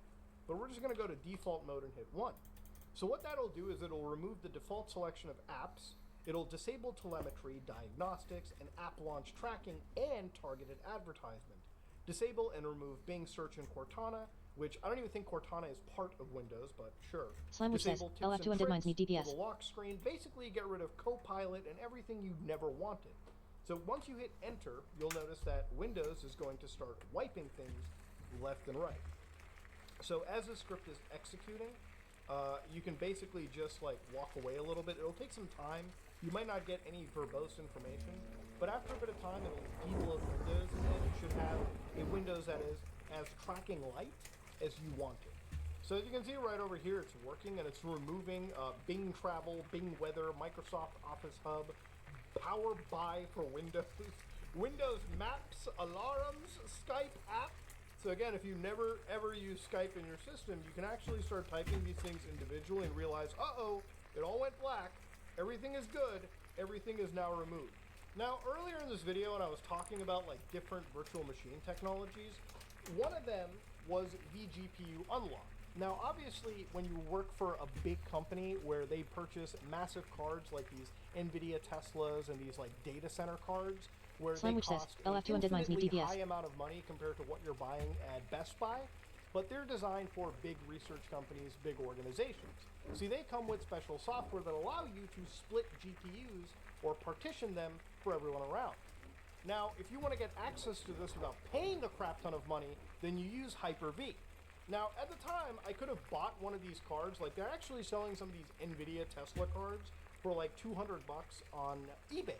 Now, I would rather trust a $3 hooker in Tijuana before I decided to even purchase a graphics card off of eBay, because I know fucking damn well what these graphic cards What have will been through, happen. and I know damn long how they're going to last on my home system. Now, once you actually get your graphics card installed on your main system, what you can basically do is you can go all the way to your local directory, go to the Windows directory like I'm showing you, and go to that scary, spooky System32 directory.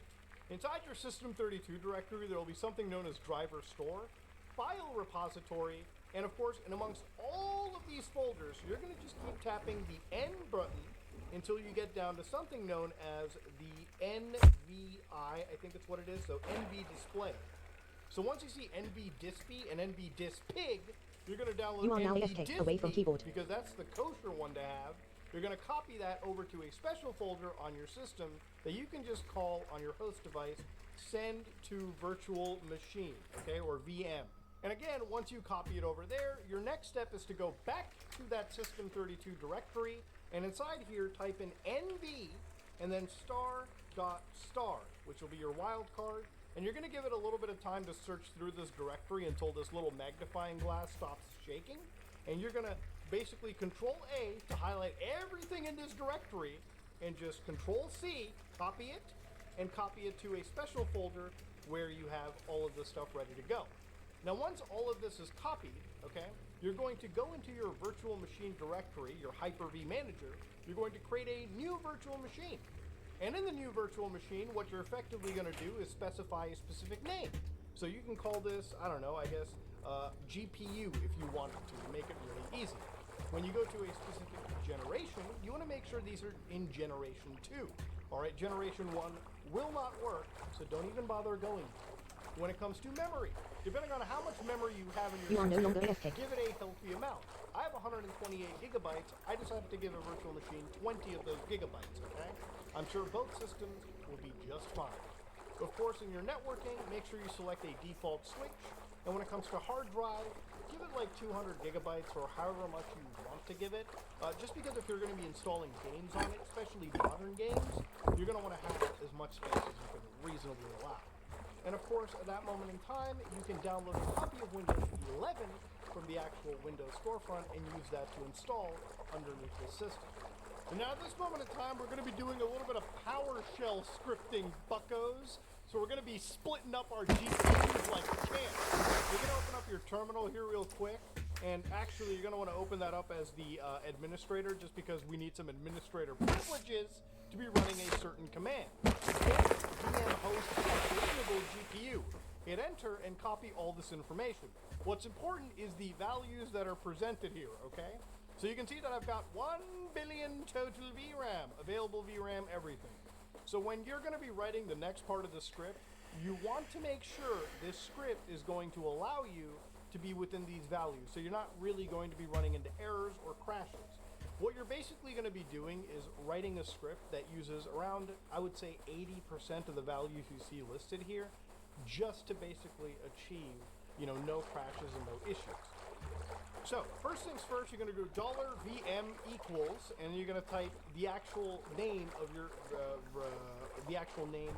your Hyper-V partition you made. So if you called it GPU-P, for instance, right, which in my case, if you actually go into your Hyper-V manager, you can see that once you fire it up, it'll give you the name of your actual virtual machine. So this one is Windows GPU-P. Yours can be whatever you name it. You type in Windows GPU-P, all right, not PIP, and then of course you can just bracket that off.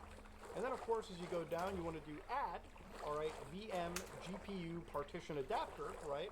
And of course it'll actually give you the fills right here. So just hit tab, let it do what it needs to, dash VM name, and again, make sure you match these cases. So higher case, lower case, very important when it comes to writing scripts.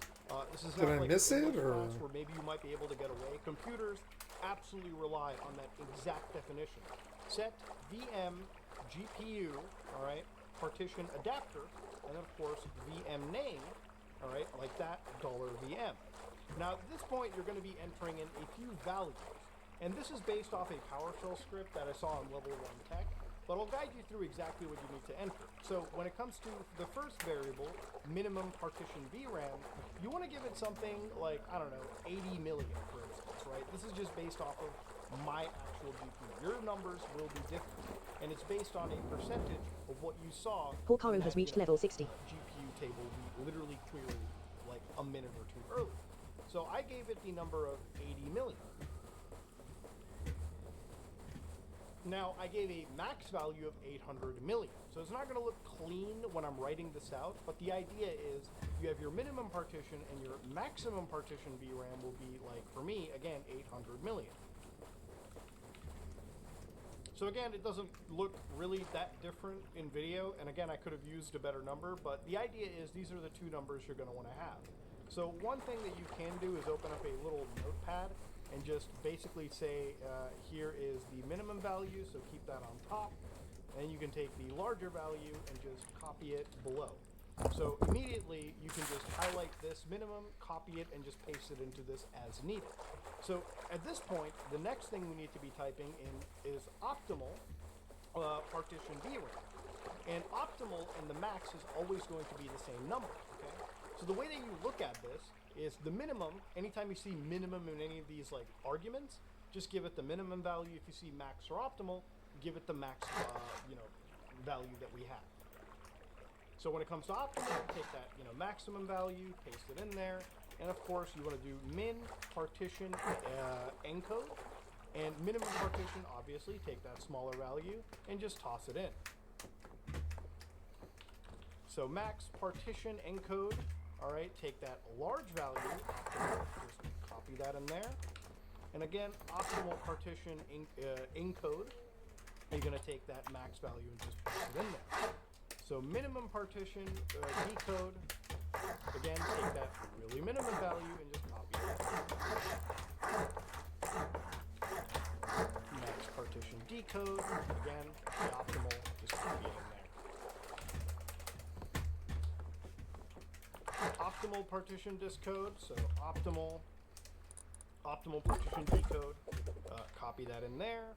And again, min partition compute, so dash min partition compute, take the minimum value from an earlier entry, and just put that in here. So boom. I froze to And again, death. Min partition, go to max partition compute, and again, these are all done in one line. So What the hell? that's what we're going for. So copy the optimal, Random. max, and again, the final one, and this is the final, do optimal partition compute, and boom. So once that's done, your next line number 6, should be set VM guest controlled cache types, and just do $true, and then VM name, again, just like you read earlier, and do $VM. So then you want to do set VM, you want to do low memory mapped IO space, and give it something like 1G lowercase b dash VM name, and then do $VM. And of course the final line, set VM, at high memory map IO space, that can be something like 32 gigabytes, all capitals, VM name, and of course $VM. So that's your actual like script right here. And we did that in a matter of minutes. And the reason why I want you to go down this road and not download a script from somebody else is because A, this is going to help you learn what you're doing. And B, a lot of those scripts may end up just having issues where you might not be able to get the intended effect. This will work. So once you're effectively done over here, you can save the script somewhere on your system and just launch it. Now, if you hit the play button, you might have an issue with execution policy, it's done. which, if it tells you that, open up a terminal prompt, go to Run as Administrator, and inside your terminal prompt, you want to type in the word Set Execution Policy Unrestricted. And once you've done that, it will give you a little warning to say yes to it. Then you can run these scripts, and they should just run within a second, and it should all be done on your virtual machine. Now, if you go to your VM right here, back into it, you can go to Device Manager, and notice that, yes, there is in fact an RTX 4090 that is in this device. Now, for me, it says it works properly. For you, it will not, because you haven't actually connected the drivers associated with it. So to do this, open up your actual thing in the Hyper-V Manager, go to Settings, and inside your settings, where it says the hard drive, go to the hard drive, click on Browse, and it'll open this little field, this little open box. Right-click on the actual DHDX, and just hit Mount. And once you hit Mount, it'll open up a new folder that literally opens the actual table of your virtual machine. So, in order to actually make your little virtual graphics card splitting stuff You feel work, rested. you need to make sure drivers are copied over. Now, anytime you update the actual graphics driver on your home system, you have to copy all of those files from Right, the I Windows should leave directory that on your stuff. host Oops. system to every virtual machine that you're running. Just because that's how this stuff works, okay? That's how this splitting stuff is going to happen. So this moment in time, on your actual, virtual machine here, you go to the Windows directory, and what you're doing is you're going to System32. So down in the System32 directory, you're going to go to a folder known as Host Driver Store. Now, if you don't see this folder, and you probably won't, make this yourself. Again, same cases. Click on that. Make a new folder under it called File Repository, and just copy that NVDSPINF to this folder. Again, every time you update, you have to copy from your host directory to your virtual machine systems. Then, of course, go back to your System32 directory and copy everything from your host System32 directory that has to do with that NV file structure, and just copy it all the way over to System32 on your actual VM. Once that's done, basically go over to your computer and just unmount that system. So eject it, and you can now fire up your virtual machine, and you're good to go. Boy, oh boy, ladies and gentlemen, does it recognize and work like normal. So about a year into this, NVIDIA has not stopped this, and I don't think they will, given the fact that this has been such a known thing at this point. And the only people that are really using it are the really, really insane wild ones, like me, who need to use this technology for, again, that idea of compartmentalizing everything in their system. Now, this is by far the best way of GPU para-virtualization that I have ever seen in modern systems. Now, obviously, do I think Linux can catch up? Absolutely. I think it'll catch up and probably be better. But for now, Windows has this one WTS Lesser advantage Wizard that I Well 60s. actually take advantage of.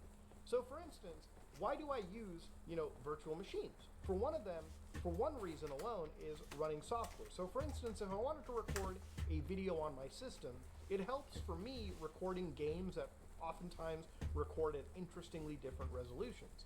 But when I'm downloading random games on the internet and random Thomas Miller pieces says, of fresh bread for software, sale. it is genuinely something that I have to watch out for. But let's say you wanted to play something with a little bit more oomph into it. Well, firing up Yakuza Kiwami 2 and running it at high settings is something that is easily possible underneath virtualization technologies like this. So you can see that I've seen the Sega screen, it's firing up, and just to show you that I'm running the game at a high resolution and a high possible graphics settings, I'm going to show you right now. This is underneath a virtual machine, by the way, that is splitting up a graphics card as we're actually talking.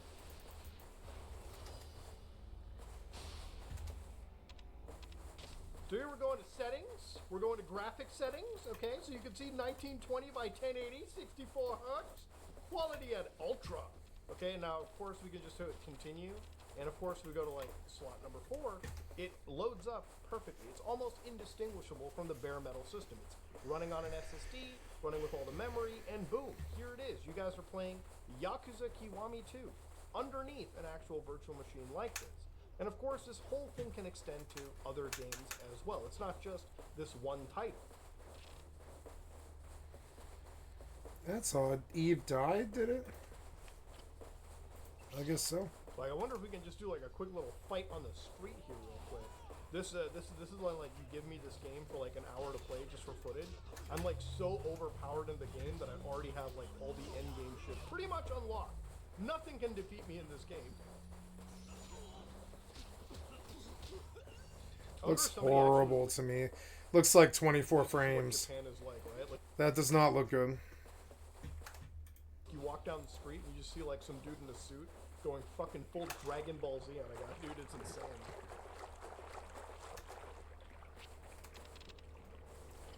The hell is that?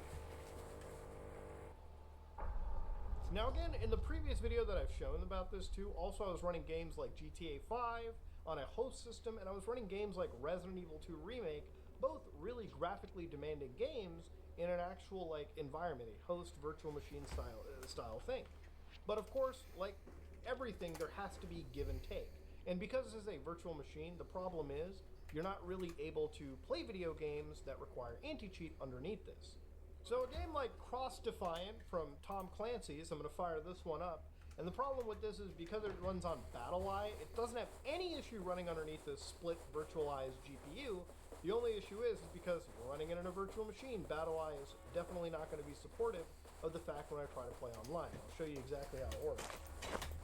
So of course you can see right over here, we're actually playing the game just fine actually underneath this. So you can go to things like the firing range, and of course frame rate wise it works really, really well underneath the system. So you can engage in combat, and it plays just like a full PC title, right? Now again, the big benefit of using something like this is if you ever watch the video series by like Linus Tech Tips, really anyone where they have like 6 GPUs, 6 gamers, 1 GPU. This is the kind of stuff that, you know, pretty much those videos are powered off by. It's having the ability to take all of this raw power that we buy for hundreds, if not thousands of dollars, and using it for more interesting things than just getting higher frame rates on the same games we've always been playing.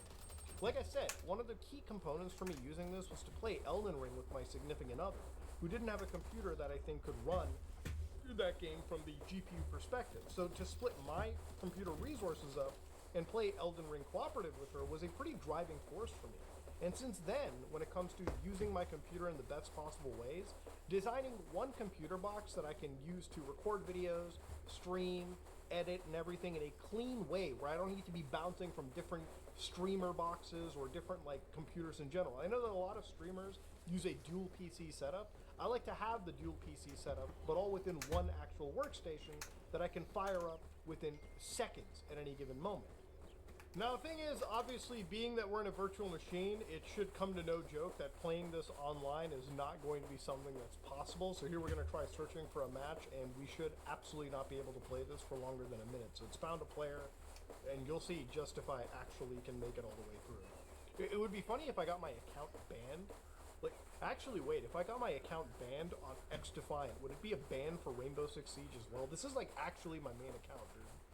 I probably shouldn't be doing this. Yeah, I would be really worried. Well, we're kind of looking for a little bit right now. I don't think we're going to find those last 3 people. I think X Defiant might not be as lively as I don't think this game is as poppin' as I think it is. I mean, damn. You know, I don't think we're going to find a match on that game, okay? I don't think it's going to happen. Sad as it sounds. So look, at the crux of it, the most important part of this video for me is having interesting virtual machine technologies that makes my entire computer just more easy for me to use, my workflow.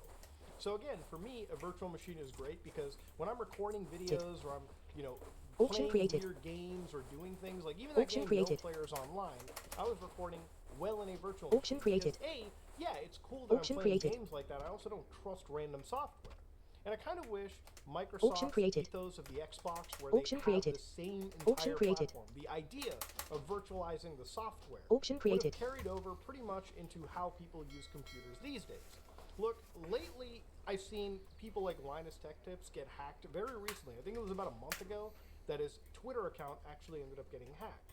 And the thing about his Twitter account getting hacked was it wasn't that he ran shady software, he got actually phished classically. But to give an idea, you know, there have been times where sponsor spots, like sponsor emails, contain programs or scripts that inadvertently launched that caused serious damage to their YouTube channels for some days because they were unable to have their videos be running. It was actually a nightmare for everyone. And it's the same story for any YouTuber, big and small.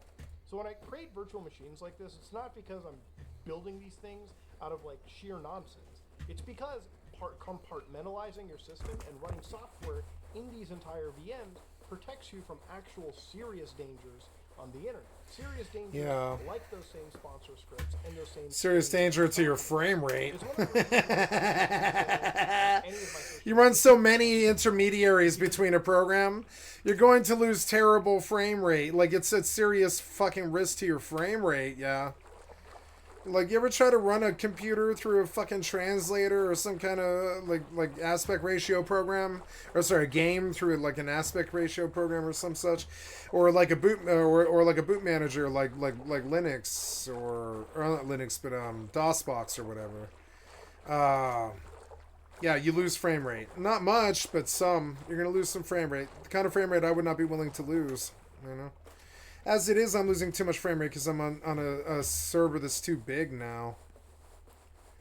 Those buildings drain frames.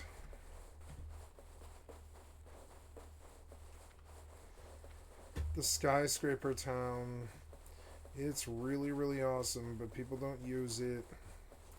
And it seriously drains the frames. Anyways, where we go? Yep.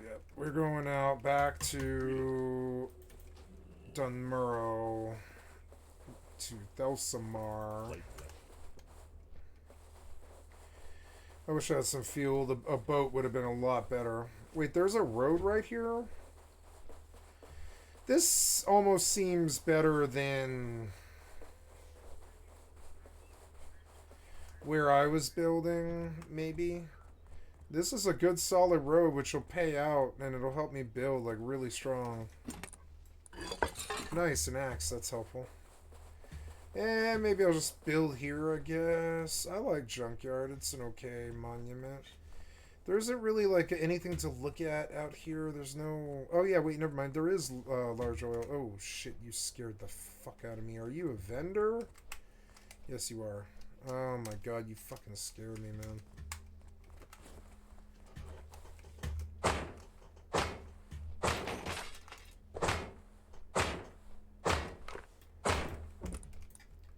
I mean, that's kind of helpful if I had like a fucking oar. Or a paddle, I mean.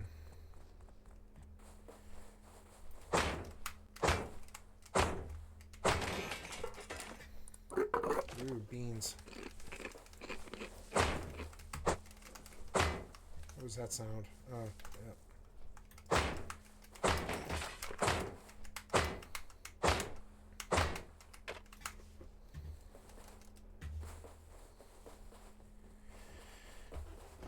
I'm going to find a nice level 12 thing to grind for a while. I don't think I want to do these quests, not really. They're starting to send me places that might get me killed.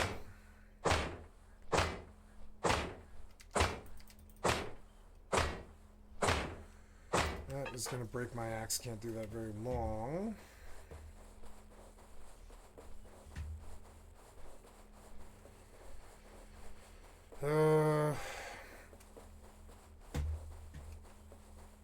I mean, it's a good road.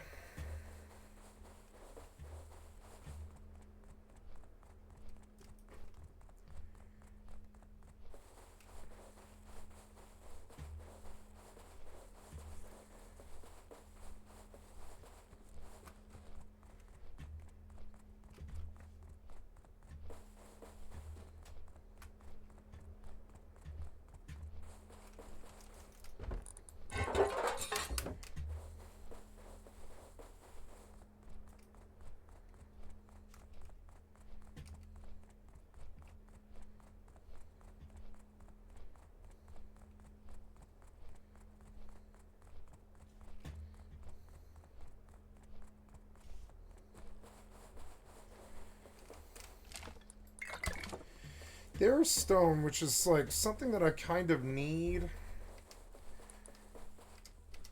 I guess I will go pop it and try to get a set of tools.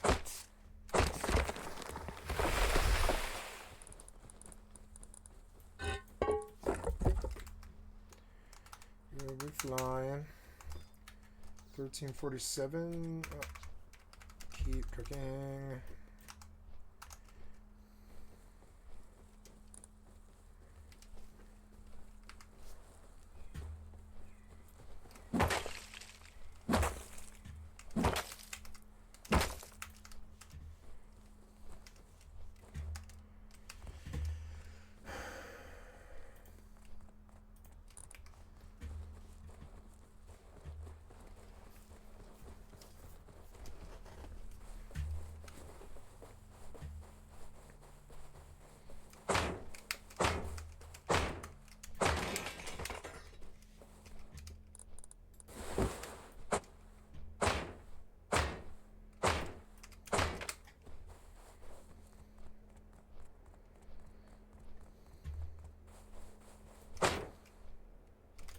There, that's where I want to live. That's perfect.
$271 LFM. Aim.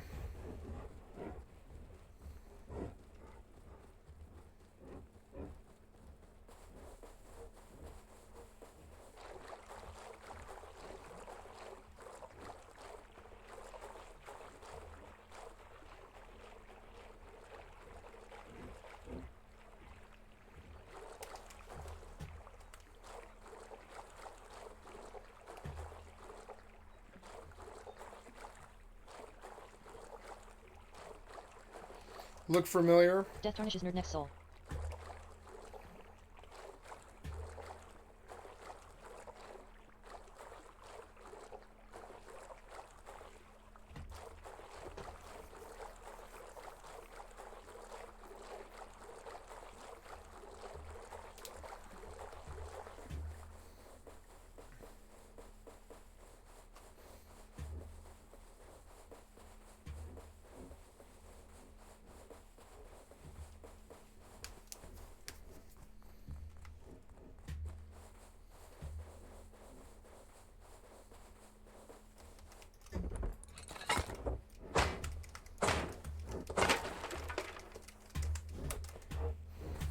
Castleman says, LFG 15 in defense of the King's lands. 237.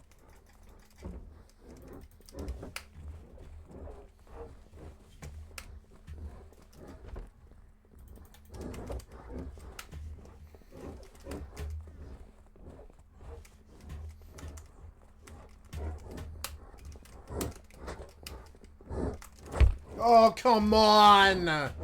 God damn it. Fucking so dumb. God damn it.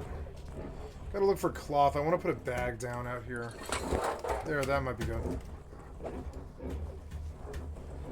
Fucking so annoying. I may just well die. It's fine. Like, these runs are kind of fruitless. I can't find a place that I like.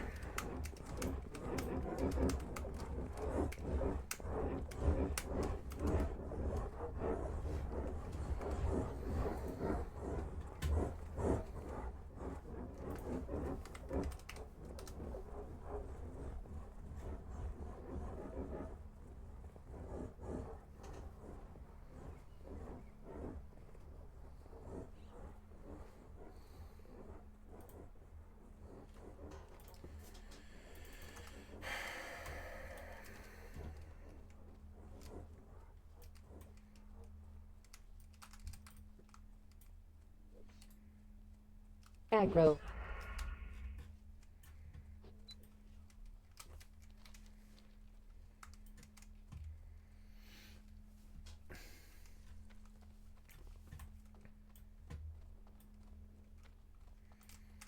Oh, I'm out of food.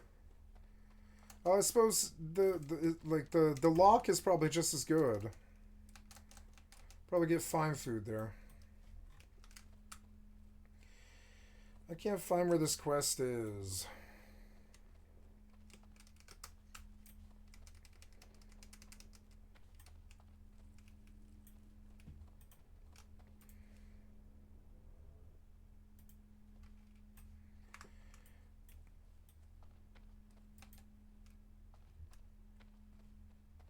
Ah, you're so annoying. Prospector Quest accepted. Ironband Ironman's is heading excavation. an excavation of ancient ruins east of the lake. His progress has been slow lately, especially considering all the supplies we've sent him. Ironband's a stout, honest dwarf who values results, which has me worried that forces are at work against him. Go to Ironband's excavation and speak with Magmar Fellhue. He manages the details of the site and will know why there's a slowdown.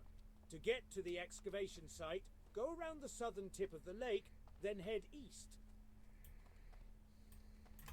What can I do Your for skill you? exceeds mine, though I've heard that Old Watch Man your Hemming back. in Booty Bay has copies of The Bus and You. That is sure to help you increase your skill. Oh yeah, the bass and you. Oh no. Well, what am I at now? Fishing is at... Oh, yeah. Okay, well, I mean, that's all I really need to fish, I guess. I'm terribly sorry, guys. I'm going to have to run to the restroom here. I will be right back.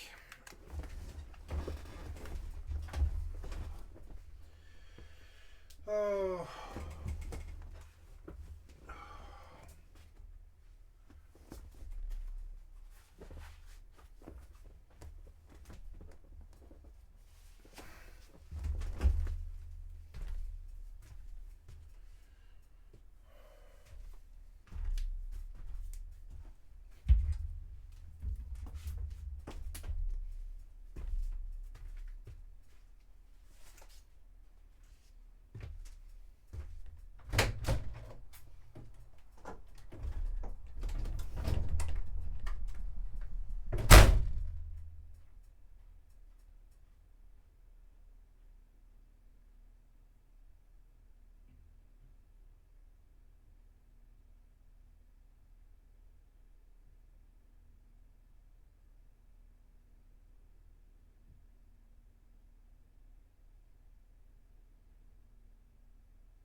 Okay, back. Sorry. Okay. Oh, yeah. Nice.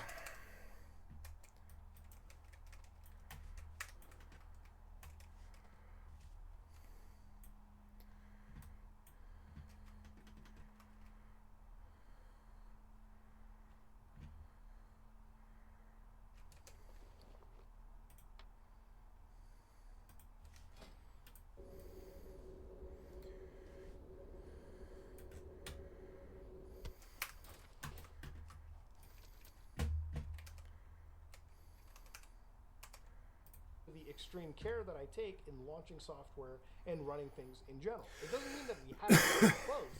Obviously, getting fished is not something that is software dependent. It's something that is dependent on the person. And we've almost been fished before, as sad as it sounds. But when it comes to protecting yourself, Roll off frenzy. logging into things like my YouTube channel is something that I have special virtual machines for that I log into simply to transfer files to and upload videos from.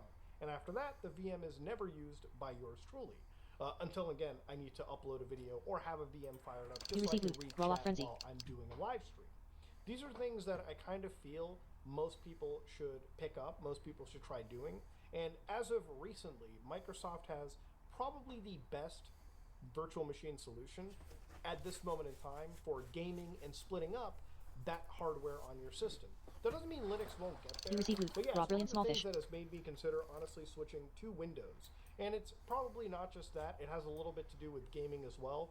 Playing a lot of these online games that my friends play and constantly keep inviting me to is kind of impossible when I'm running Linux. And so everyone else gets to play a certain game, like Warzone. Yep, and this is my issue with it. You seriously kick yourself in the nuts when you're a Linux gamer. There's no real reason to do it. You receive loot. Roll off frenzy.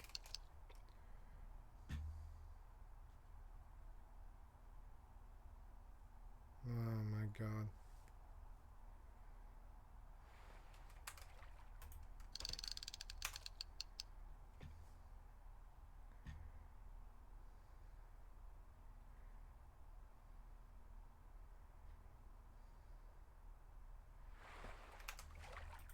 You receive loot. Roll on Jama never.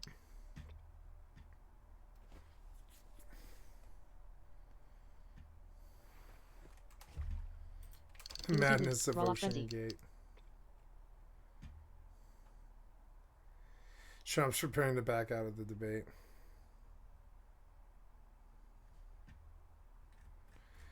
Yeah. Let's go back and look for other stuff.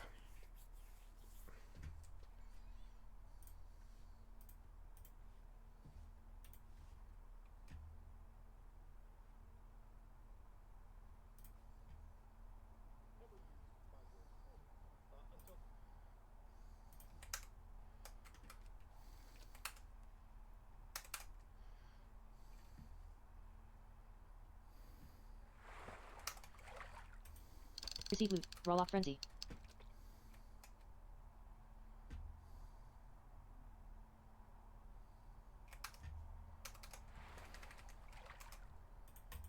You receive loot. Raw bristle whisker catfish. Your auction of light feather sold.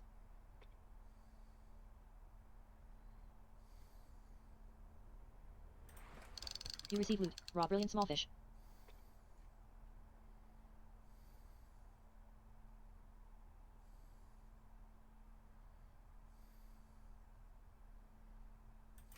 You receive loot. Roll off frenzy.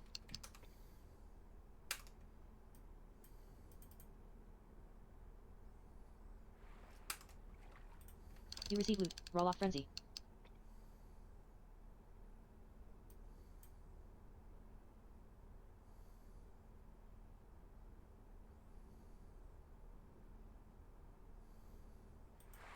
You receive loot. 19-pound catfish.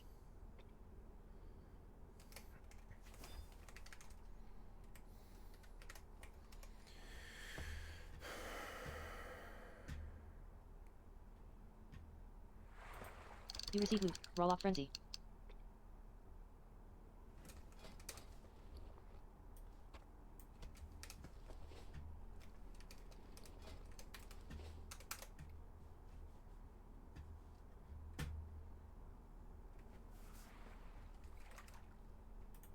You receive loot. Raw long jaw mud snapper.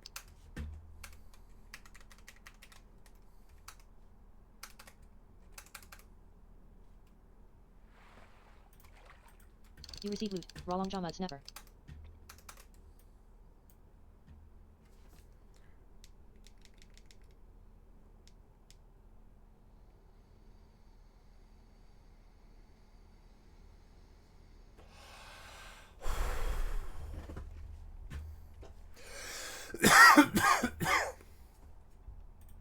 You receive loot. Raw lock frenzy.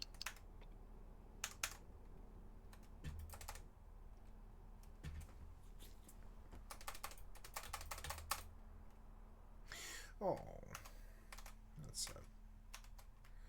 Wasted my time. Felix A says, LFM for lock mode and elites.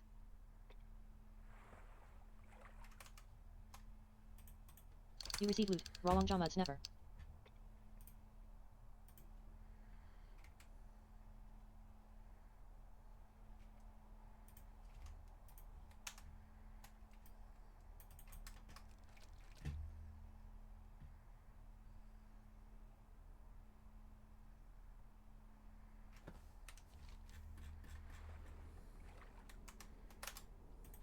You receive loot. Raw long jaw mud snapper.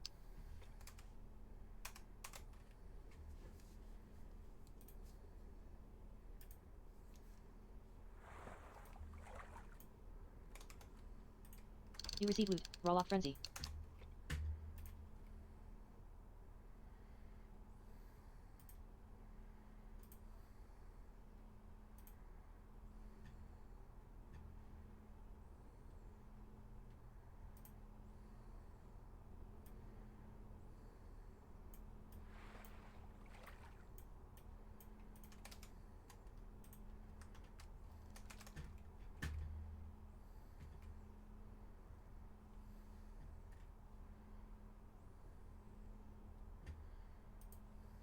Part 3 of Dogpack 404's expose series on Mr. Beast was set to come out on the 25th of August 2024, and I was like really hyped for it. Unfortunately, it didn't work out that way. This video was recorded before Dogpack released Part 3. Dogpack said that there are 3 main issues that have been postponing its release. Firstly, he needs to get the video approved by the victim's legal teams before he posts it. Apparently, the video is also age restricted upon upload, which would completely destroy its visibility, so he wants to get that sorted out. And he also wants to wait to release some information after Jimmy responds, so he's editing the video a bit. Now, I personally think that he should not wait for Jimmy to respond because with some serious allegations here, it's kind of important to get it out, like, you know, as soon as possible to prevent further victims of whatever the purported crimes may be from happening. Like, if this stuff is still ongoing at the company, it's good to, like, get the information out so it doesn't happen again. But obviously, it does make sense to wait for the approval of the victims and their legal teams before it gets released. I just feel like saving ammo for later may be somewhat cringe, but whatever. What we're talking about today is not the leaked document written by Mr. Beast, which describes his strategies around creating content. I already covered that, and it's on the Tom Dark Live channel if you want to see my reaction to it. Instead, we're going over a Google document initially released by Dogpack 404. It's become a big subject of conversation recently due to it having some interesting sections. Sections which were initially planned to be a part of the first video about Mr. Beast, but were ultimately removed entirely. And multiple people at Mr. Beast talked to me about this theory as if they legitimately believe there is a chance that Mr. Beast is the Antichrist. We did it! The bitter Antichrist is born, bringing 1,000 years of darkness to the forest. Introduction. My name is Dawson. I'm a former Mr. Beast employee trying to expose what I believe to be highly unethical and illegal practices at the company. This document contains evidence for part 1 of this ongoing investigation. Here is the video I made on this part of the investigation. Why am I doing this? Money? None of this is monetized. I'm happy to make $0 off of this and then switch industries. Actually, after being let go from Mr. Beast, I was immediately hired by one of Jimmy's friends at the same raid. I stopped working for him by choice on July 19th, 5 days ago at the time of writing. So I'm actually losing money to do this. Clout? I've been in this industry for 10 years. I started as an on-camera personality, but switched to being behind the scenes and have enjoyed that life more. I've worked with big influencers, but always avoided the camera like the plague. Who did this guy work for? I'm so curious who this guy has worked for. Has he been on-camera talent in other videos and I just haven't found it? Kind of off topic, but I'm super curious about the history of Dogpack 404. I have no active personal social media, so I don't think I'm motivated by clout. I'm not responding to DMs or inquiries from the media, opting instead for Reddit AMAs since they aren't monetized and everything is permanent in writing. I'm an open book. Sometimes I get small details was wrong, but I won't hide any mistakes. And then he follows up here saying, try getting a straight answer from Mr. Beast on any of these accusations, saying, well, I'm an open book, but Mr. Beast is not. My reason for doing this is that I believe Mr. Beast is a corrupt organization that is bad for humanity, despite their growing public image. I've been consistent before I got hired that I believe children use YouTube as a form of play. You're so evolve right to dumb. learn and practice skills for later life. I've studied play at length, and I would consider myself a first-generation iPad kid, so I understand firsthand the role content can play. What does that mean? I think I'm probably a first-generation iPad kid too. I remember, I think at one point, I don't know if I stole my mom's credit card when I was like 9 or 10, but I think I definitely used her payment method without permission to purchase gems on Clash of Clans. It was a fun time. Okay, shout out any iPad children out there.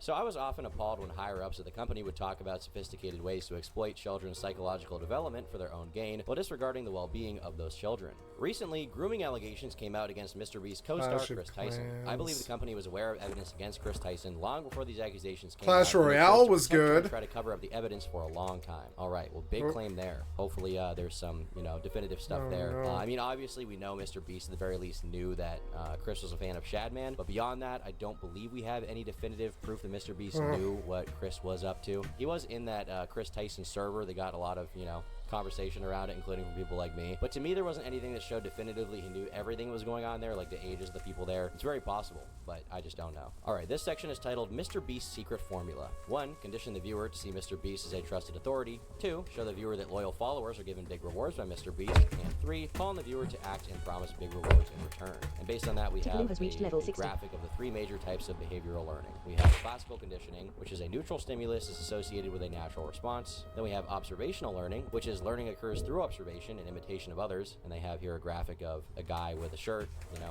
I guess this kid's dad, and then the kid is following him by imitating him, right? And then we have operant conditioning, like with, Pavlov's dog, if you guys know that from whatever science class you took in high school. And you have a rat that's pushing a lever and getting food, and it says a response is increased or decreased due to reinforcement or punishment. Then we have a few sources titled lie detector test, parentheses, he never lies. And if we click that, we get a moment here from a Mr. Beast video. The video is titled I paid a lie detector to investigate my friends. Boys, you ready?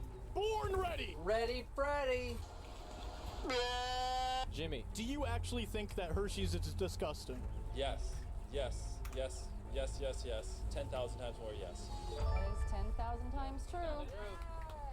Okay, so I guess here we're just getting him talking about how Hershey sucks. I will say, listen, Mr. Beast, you can say what you want, buddy, but I personally think that your chocolate bar tastes like Dookie. Okay, tastes really bad. Are you subscribed? Parentheses, originally in Mr. Beast's Marathon in Large Shoes video. You said you're subscribed to me? Yeah. Prove it. As you can see here, he is subscribed. Here's some money. Oh my God. Are you guys subscribed? No. No? Oh, darn. Okay, I'm gonna go back to my marathon. Hit that subscribe button because you might bump into me in real life and it might make you a lot of money. Is he subscribed? You are subscribed. Here's some money. Have a good day. Here's some money. So this is showing, I guess, basically the operant conditioning of someone is offered a reward in exchange for an action. So like, the rat pushes the lever, he gets the food. This person is subscribed, so they get the money. This one, I think, actually could be more imitation because he doesn't offer money to the people who aren't subscribed. He just says, hey, you're already subscribed, so you get the reward. So therefore, the other people should imitate, him. Children presumably should imitate him because they could get money is the implication there, I think. And then we have a link that says exploring the influences of YouTubers on adolescents' identity. This looks like it's a report, some kind of study from the Department of Educational Sciences, and it's going over the effects that YouTubers can have on a child adolescent. So we'll read the summary here. Abstract. This qualitative research study investigated the influence of YouTubers on adolescents' identity construction by exploring interactions between YouTubers and adolescents.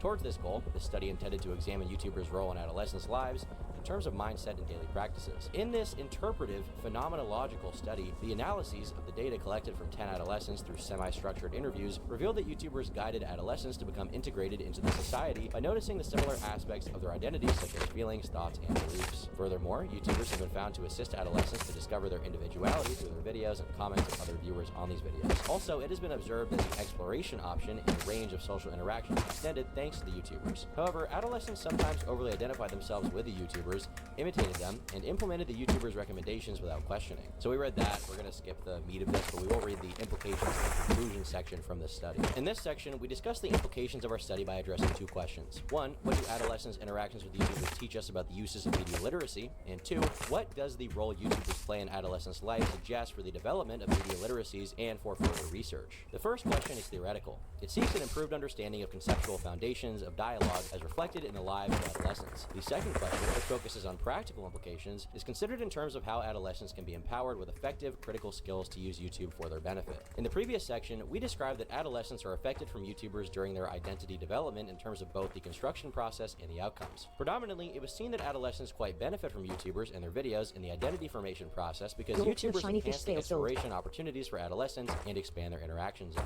Moreover, YouTubers pave the way for personal growth for adolescents by allowing for perspective-taking skills, proving information in many topics, and acting like a personal life coach. All of these help adolescents explore themselves more deeply and influence their decision-making process in real life. Furthermore, YouTubers assist adolescents to be coherently integrated into the society by helping adolescents feel like they belong to the same group, thus having some sort of social approval. So essentially they're saying like the parasocial relationship the, child audience has with the YouTuber, if they feel like they have things in common with that YouTuber, then they feel like there's like a greater world out there of people who have things in common with them that they can interact with, and it benefits them in that way, right? That's what this conclusion of this study is saying. In addition, YouTubers enable adolescents to notice their unique characteristics, such as having distinct reactions to YouTubers' discourse or behavior. These findings indicated that YouTubers contribute to fundamental dimensions of identity notion. However, the present study also showed that YouTubers might hinder the identity exploration process because adolescents identify themselves with YouTubers more than they should, and they renounce their individuality for the sake of being like the YouTubers they follow. Ugh, man, we got a lot of reading to do. It was also found that adolescents' daily practices and mindsets are highly affected by YouTubers' thoughts and suggestions. One of the most striking findings of the study is that in spite of the findings mentioned above, adolescents stated that they are not affected from YouTubers, which indicates an urgent need to increase the awareness of adolescents. So the kids apparently don't even realize that they do have some,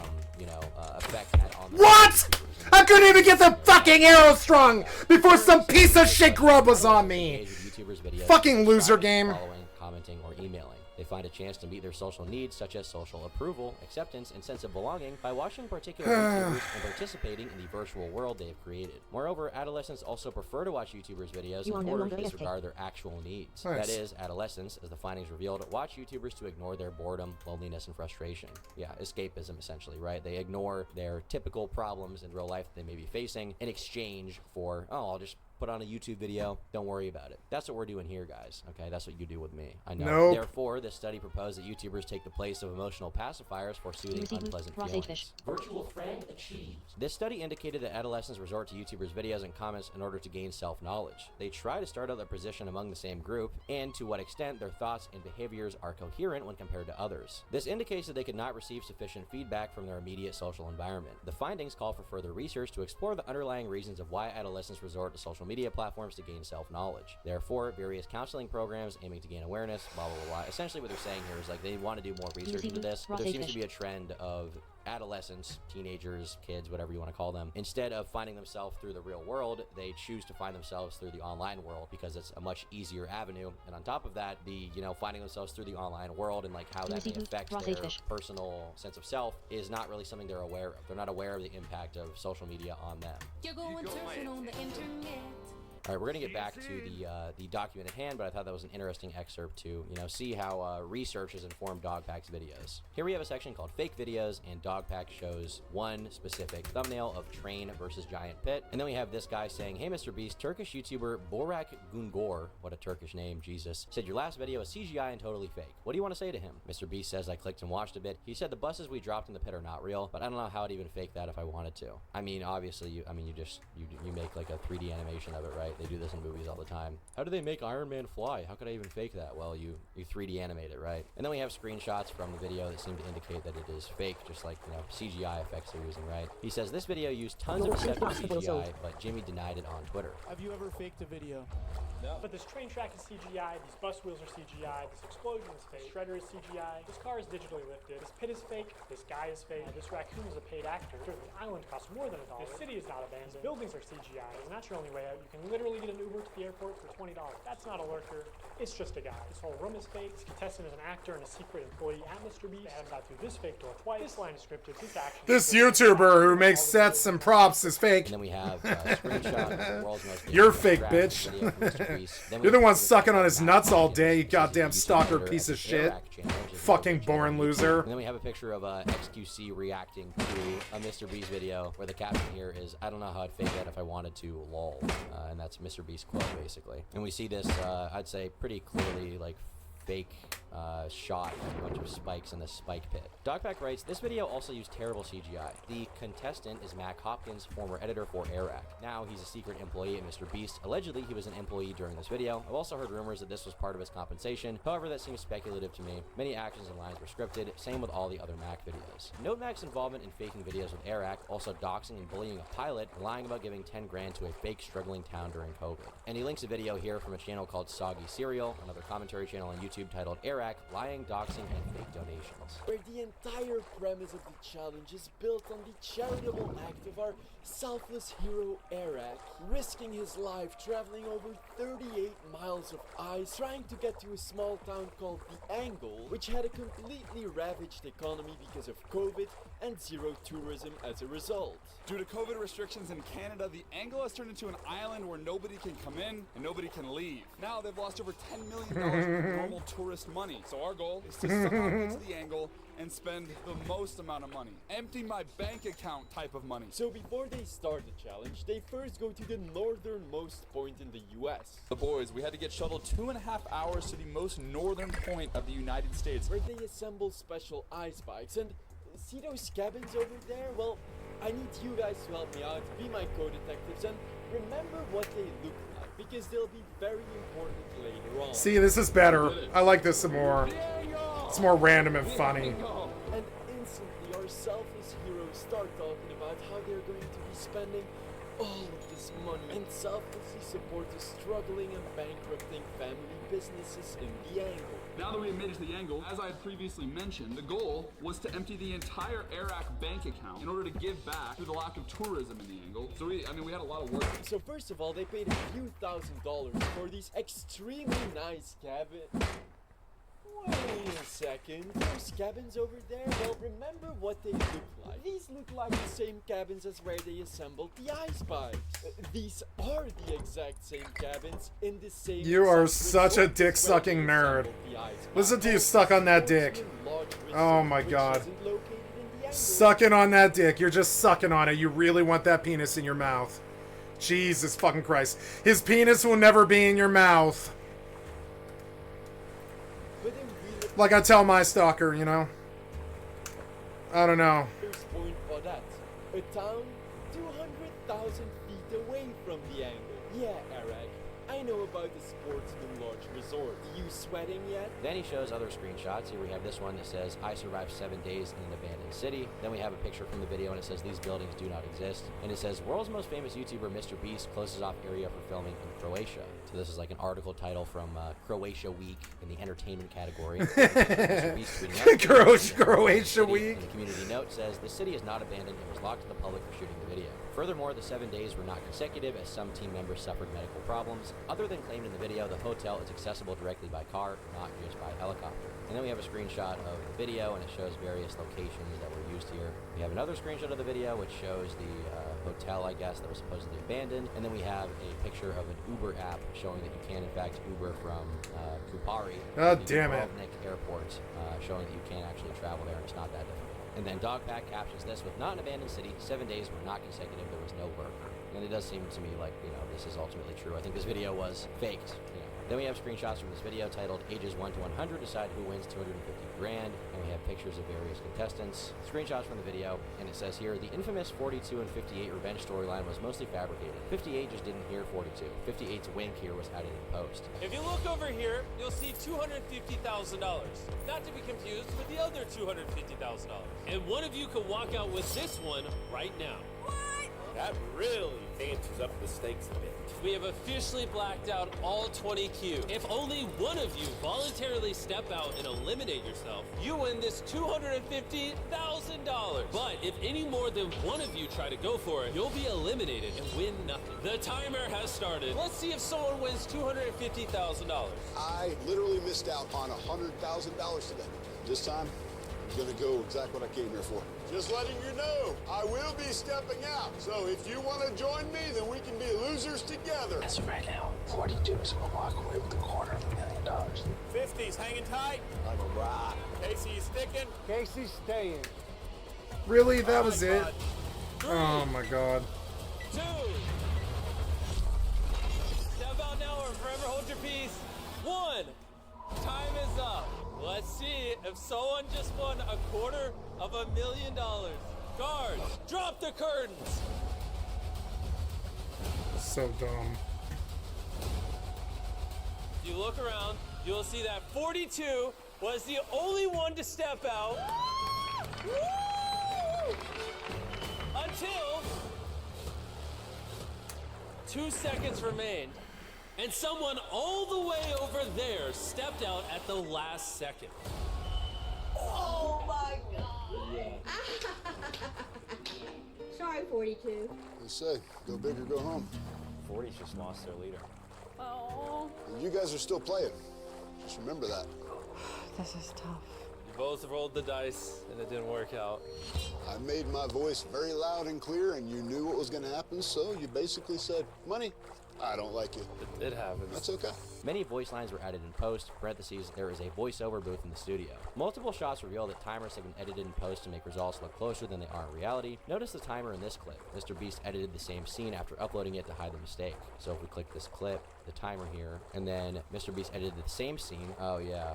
So it says, you know, he is kind of hiding the mistake here, right? You can see that. Then it says same thing here, where for a few frames you can see the timer behind Jimmy read 22:11. Also, the time indicator during this ad read is manipulated in a deceptive way. And it got to the point where there was going to be an ad, a sponsored segment in the video. And sometimes when I do sponsors, if the company allows me, some don't allow me to. You are pay now attention AFK, to those, away but from I like to keyboard. put a little progress bar on the bottom of the screen that kind of tracks as the sponsor is going, so you know how much is left of the sponsor. You know, kind of if you plan to skip ahead, which you have the right to do, when the ad will be over. And I noticed that this video has that, but let's watch the progress bar as it goes.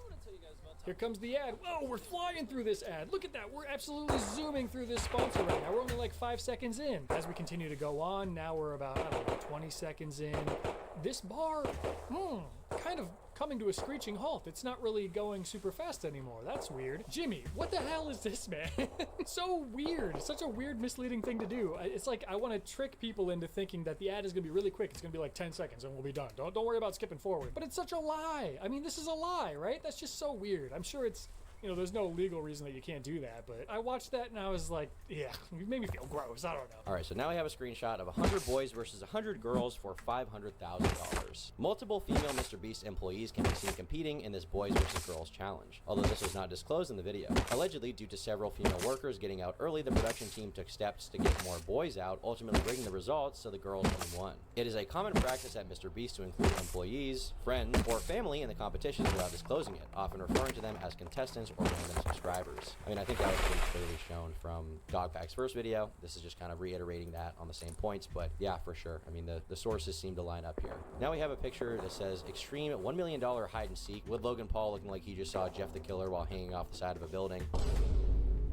And then Dogpack writes, in this YouTube Originals influencer hide and seek video, Mr. Beast was accused of deceptively editing Rosanna Pansino and quacking You are me no out of the longer top AFK. 3, favoring Logan Paul. When directly accused in DMs by Rosanna, Jimmy did not deny the claim. So this is the girl Rosanna Pansino who's been calling out Jimmy for a long time, saying she deserved more airtime in the video. And we have her saying, why did you lie? Why did you say in the video that you found Logan literally 1 minute before Zach? I outlasted Logan and was proud of what I accomplished. It actually built some confidence in myself that wasn't there before. And Mr. Beast said, I don't know, been a while. Let's call and figure it out. And she She says, I'll give you some time to look into it and remember, and then we can discuss. I'm more than happy to review all the raw footage to help show the timeline of events. Feel free to send it over to my team. Let me know. And then we have the second screenshot where previous to this, Mr. Beast said, obviously I wasn't trying to make you look bad. Just give me a time and we can chat. I'm not mad or anything. Just want to help. And she seemed like she didn't want to help in that situation. And Dogbag goes on to link an article from Time Magazine talking about this. Now we have a video titled 50 YouTubers Fight for $1 million. This is one of the more recent videos on the Mr. Beast channel. Here we have a clip titled Ludwig shares his opinion on how this video was rigged in favor of Logan Paul and KSI. I think this might be the right time to bring up my conspiracy theory. Okay? I have a conspiracy theory, or maybe I should say I had a conspiracy theory, that this competition in some way was rigged for Logan Paul. I'll explain. I told you guys earlier, 48 of the 50 people rode to the site together on a bus. 2 of the people who didn't were Logan Paul and KSI. They were already at the building, which I found weird. Alright? Now for this first challenge, he knew that it was basketball. I don't know how he knew. He might have got it from a guard. But all the contestants, there's starting to be whispers that the first challenge was basketball related. Logan knew that. Alright? I thought that was weird that he knew that. And that now everyone else knew that it was basketball related. Okay? It continues. When there was the Squid Game challenge, he walked up to this group after, I believe her name is Lexi Rivera, said to, I think, Ray and someone else, I forget exactly who's in this group, she said, I want to leave, give me the umbrella. Lexi Rivera said that. Logan joined the group after that was said. Alright? I've heard whispers that this is what happened. Okay? So he knew, this is before, by the way, we knew it was Squid Game. Alright, it's in Logan's video. In Jadion's vlog, it's confirmed that at least KSI had prior knowledge of one of the challenges. Personally, I believe here he's telling a half-truth here. I'm intrigued as to what some of the challenges are. I know what one of them is. What? Our biggest fan for all of us. And they're going to come out, and then Jimmy's going to be like, if you can make this free throw, you give your fan gets a saboteur. Logan Paul also clearly acts in a way that would indicate he has knowledge, but is trying to pretend that he does not. Like when he instantly folds on, I don't think we should team up, or when he's overly vocal about the fact he doesn't know this challenge was a cooking challenge. Is it an escape room? I would bet my life savings he knew. Perhaps Mr. Beast has some unannounced association with Prime, so he's financially incentivized to boost Logan Paul and KSI's brand. I'm not sure. Fuck, this is so long. Now we have a video titled 7 Days Stranded at Sea. Then we see the thumbnail there with Mr. Beast laying on like a castaway raft, basically. And then we have a screenshot of what says Day 5. During the Day 5 storm in this video, for a few frames at the end of the time lapse before a hard cut, we can see no one is in the shelter. Allegedly, they slept on a nearby production boat. Yeah, I mean, that's probably true. I would imagine that, you know, it wasn't a good idea to have them sleep in the storm, if I had to guess. I mean, the video's still fake, but, you know, having those people sleep in a storm would probably be a bad idea. Bad idea. I don't personally want to sleep in a storm, even for a Mr. Beast video. Then we have a screenshot of the video titled, In 10 minutes, this room will explode. Then we have a picture of the timer there on top of this room that's going to explode. And then we have a screenshot of it saying floor 2 with a picture of this like laser wire challenge. The intro in this real-time video is clearly sped up and the timer is added in post. At 5:22, the